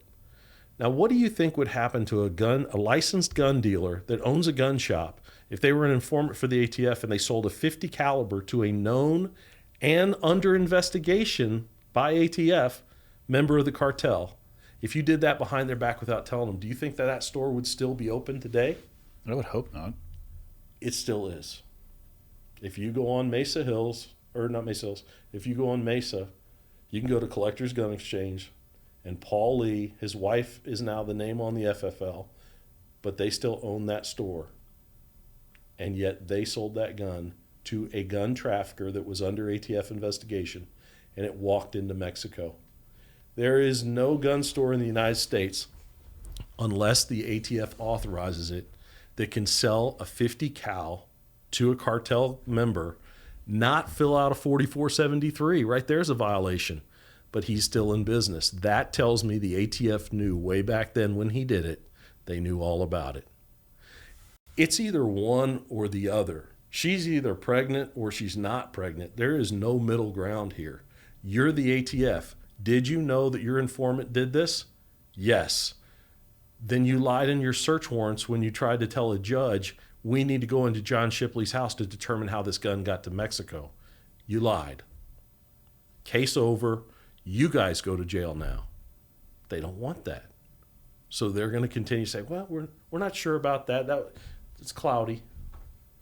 Cloudy's not an acceptable answer when it comes to that. Not for me, it's not. It's hard to stomach this stuff.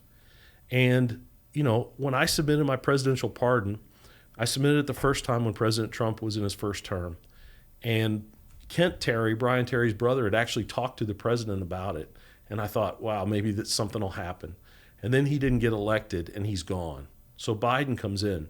President Biden denied my pardon. Now, let me explain what that means, because a lot of people don't understand the pardon. When you submit a pardon to the federal government, there's 3 outcomes. The first is it's approved, and you get a pardon, and the president signs it. The second is... Does he, though? Yeah, well, I don't know. Auto pen? Just saying, speaking of the previous administration. Yeah, I have some questions about that as well. Yeah. The second is they do nothing. It just sits there and sits there. Like they never even see it? Well, somebody in the pardon office sees it. But it never goes anywhere. Never gets denied or it never gets approved. And the third one is you can deny it. And if you deny it, then you have to wait 5 years to resubmit one. President Biden actually denied my presidential pardon. And that's because he was the vice president when Obama was the president. So you're asking the man who's involved in this conspiracy to traffic weapons into Mexico, hey, you want to give an innocent FBI agent that we threw under the bus to cover up what we were doing? He'd like a pardon from you now. No. And he did not give me a pardon. I don't think it puts him at any risk if he does sign it. Because, again, it's not like you're opening up. But the Democrats are anti-gun to a large scale. And I'm not saying every Democrat is, but they run on that. But it doesn't open up the Fast and Furious vault, though. You know what I mean, of information if he gives you a pardon. And that's what I don't understand, because if they would just give me a presidential pardon, I'd go away. Yeah. I'm done. Like, I'm never going to get those 2 years back for my wife and my kids. I'm never going to get back all the money. I made $120,000 a year as an FBI agent. If you multiply that by 15 years, it's over $2 million. I don't care about that money. I never came into this world for money. I really don't. If I didn't take Samantha Carrington's offering, I don't really care about that. What I would like is I'd like President Trump to say, hey, you know what? That administration screwed this guy. He's a patriot, and I'm going to restore by this presidential pardon. And then I'd like Kash Patel to say, Mr. Shipley, we're going to reinstate you for 1 day and then retire you so that you're allowed to carry a firearm for the rest of your life under the HR 218, yeah. And I will go and disappear, and you'll probably never hear from me again. I would like another step in that, and that is to rip the lid open on the Fast and the Furious program so we can actually see what our government that is supposed to work for, with, through, by the people, for the people, what have you been up to? I would like that, but I don't think that will ever happen. I don't think that'll happen until somebody in power decides it's going to happen. And whether that's a congressman, a senator, a president. Do they have the juice, though? I don't know. Because what can they do? Again, if it's a executive privilege, I mean, what can Congress force? I'm going to tell you this. There's a gentleman, his name's Bob Barr, and it's Barr. Bob, if you want to look Bob Barr up, he was a Republican congressman in Georgia. And Bob Barr, I don't know how he first heard my story or whatever, but he wrote letters to the president on congressional letterhead. He went and talked to Barry Loudermilk, and Barry Loudermilk, that's him. Powerful mustache. I appreciate it. And in I think 2024 or 2025, he was the president of the NRA. He is a big Second Amendment guy, he's just such an outstanding guy that when he read my stuff, he was like, son, you've served this country and you got thrown underneath the bus for a political agenda. And he said, now you're not the first and you won't be the last, Those but are both true. I really want to help you. That man has taken, every time I've called him, he takes my calls. Every time I email him, he sends me back something. I've tried getting a lot of people involved. I have friends that went to West Point. My nephew graduated from there. I have a friend that works at the Pentagon. They said, well, let me talk to this person. Let me talk to that person. And it never goes anywhere. I've talked to media people. I talked to the lady that broke Fast and Furious, Cheryl Atkinson. Mm-hmm. She was working for CBS. And I went and I met with her at Brian Terry's Memorial Foundation. It was a function. And I talked to her and she said, look, I'm getting fired from CBS because I told the truth. I was How did she break? Like, how did it finally How did the story break? Yeah. What Okay. flipped it through? I'm going to tell you that story. So Brian Terry gets killed, I think, in December of 2010. At first, the ATF says, hey, these guns that were found by his body don't have anything to do with it. The problem is, anytime a federal agent gets killed in the line of duty, it's an AFO, assault on a federal officer. FBI has jurisdiction. So FBI comes in and they start looking at it and they're like, wait a second, what's going on here? And the ATF is lying through their teeth. We don't have anything to do with this. This is, the cartel, blah, blah, blah. They don't say, oh, by the way, that gun right there, we sold that to the cartel. And that's what they killed Brian with. They shot him through his femoral artery with an AK-47 that ATF allowed to go to Mexico. So what happens is there's a guy named John Dodson. And John Dodson, if you want to look him up, He was the whistleblower. He was the whistleblower in Fast and Furious. John Dodson said... ATF? Yes. Okay. And he went through hell. They came after him, tried to fire him. Just horrible stuff for telling the truth. Because the truth made the ATF look bad, because the ATF is bad. And you can't, the one thing, you can do a lot of things in federal law enforcement, but you better never make your agency look bad. Yeah. Because they will chop your head off. But John Dodson, he'd had enough. He said basically, look, Brian Terry was a Marine, then a local police officer up in Michigan.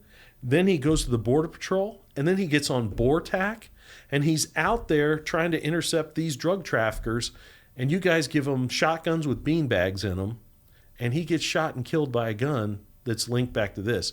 So he took all those documents and photocopied them before they disappeared, and he went to Senator Grassley and said, I'm a whistleblower. We've been running this Operation Fast and Furious. Known to date, over 2,000 firearms have been given to the cartel and trafficked into Mexico. And he gave him all the documents, including the one that linked the gun next to Brian as an ATF gun. And Grassley started kicking butts. He started just going after everybody. And then you have all this, you have some ATF assistant director or something says, well, if you want to make an omelet, you got to crack a few eggs. And I was like, good job, buddy. wow. And then, so when did they finally admit it? What forced them to admit it? What forced them to it is John Dodson taking those documents about Brian. And now his family started making waves. Josephine Terry is his mom, his sister, his brother. They all were like, they were showing up at events and saying, well, what about Brian Terry, the Border Patrol agent, was killed with an ATF gun? And people were like, what are you talking about? That's a conspiracy. That's not true. And da-da-da. Well, here's the documents and this and that. And they are, to this day, 16 years later, I just talked to Kent a couple days ago. And he's still like, I just want justice for my brother. That's all I want.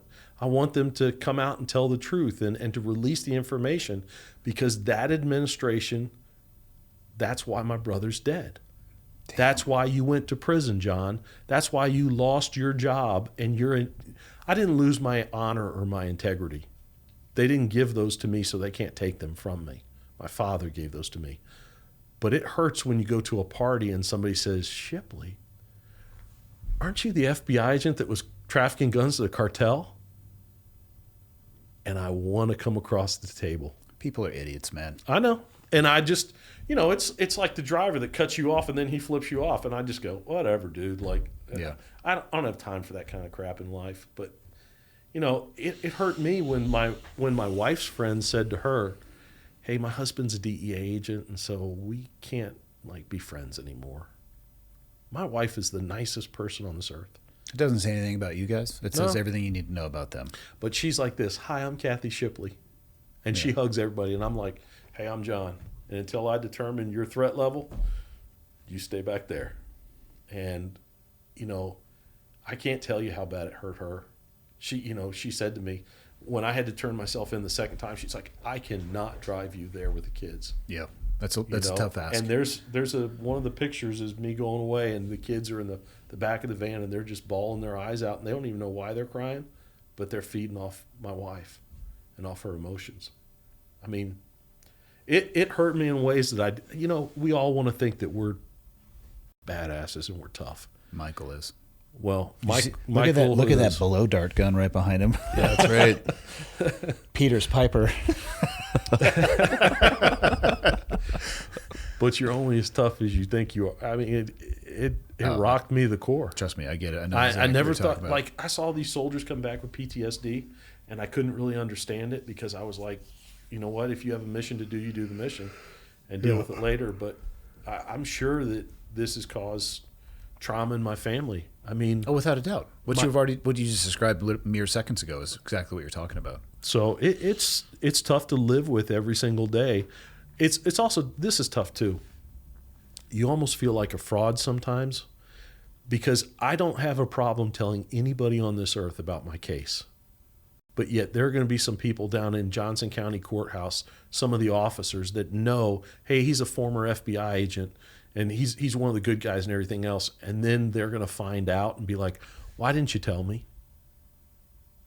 I'm not afraid to tell anybody the story. Mm-hmm. That's why I'm here today, because I want it to come out. I want the truth to come out.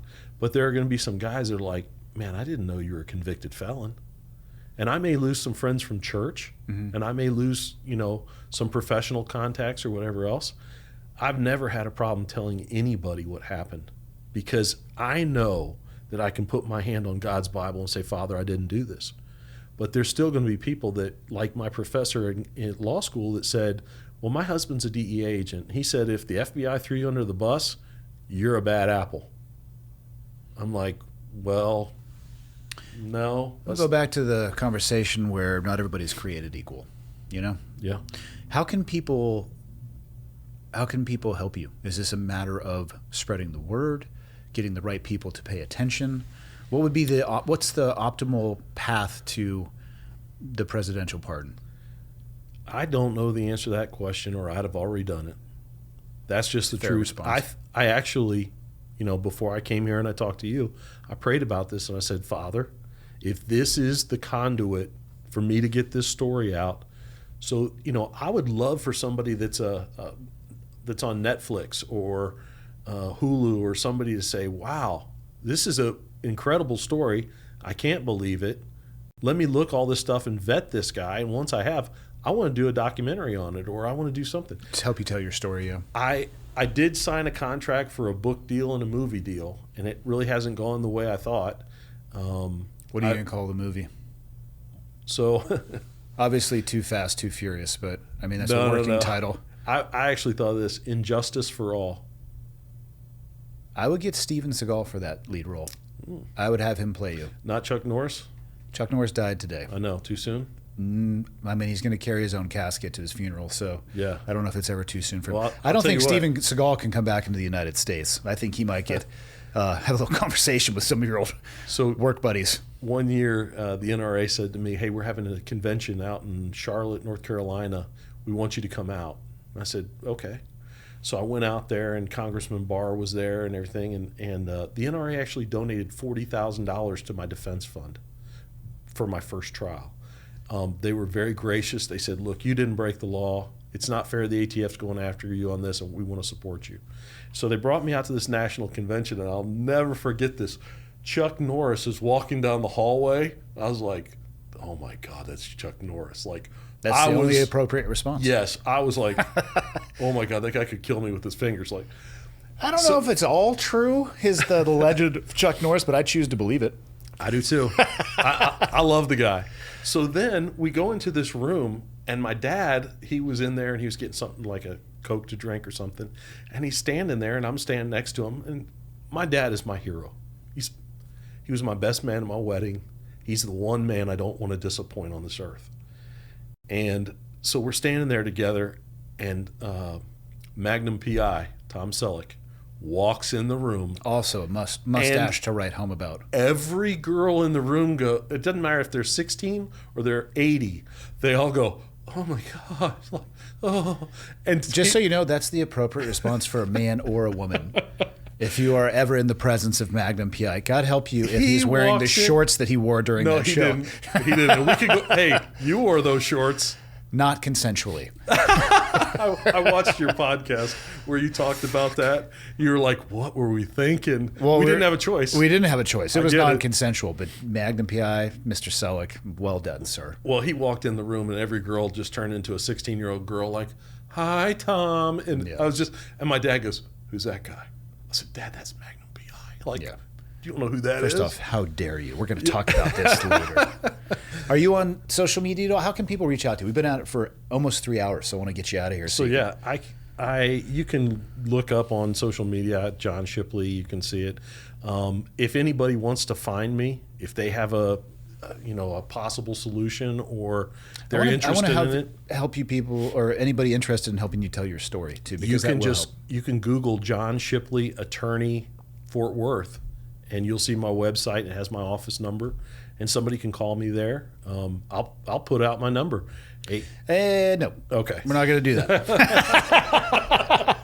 It's either I stop you now or I'm like, Michael, mark that on the video. We're not putting out phone numbers. The receptionist will be like, we had 14,000 calls today. And 15,000 of them were not serious ones. So, yeah, well, I'll stop you short there. I don't know what the solution to this problem is. Yeah. I really don't. I'm hoping there's a congressman in Texas that says, wait a second, I don't know if, Ted Cruz hears this and says, wait a second, this is something I want to get involved in. This is, I'm a 100% disabled veteran. I've served this country, and all I'm asking is for somebody to make an injustice right. Mm-hmm. I don't care who it is. And I'm not here to point fingers at the ATF and at these people. I don't care anymore. They've already taken the pound of flesh from me, and I can never get it back. If I could just have my rights back so I can do my job as an attorney. When I went to law school, I couldn't rent an apartment because I'm a convicted felon. So they told me, well, why don't you just lie on your application, put your wife's name on there instead of yours? And I'm like, and then I'm going to face a board for integrity to get a license? Yeah. I'm not doing that stuff. So it's still, car insurance and home insurance can cancel you if USAA dropped us. They were our car and our home, wow. And they said, well, you're a convicted felon now.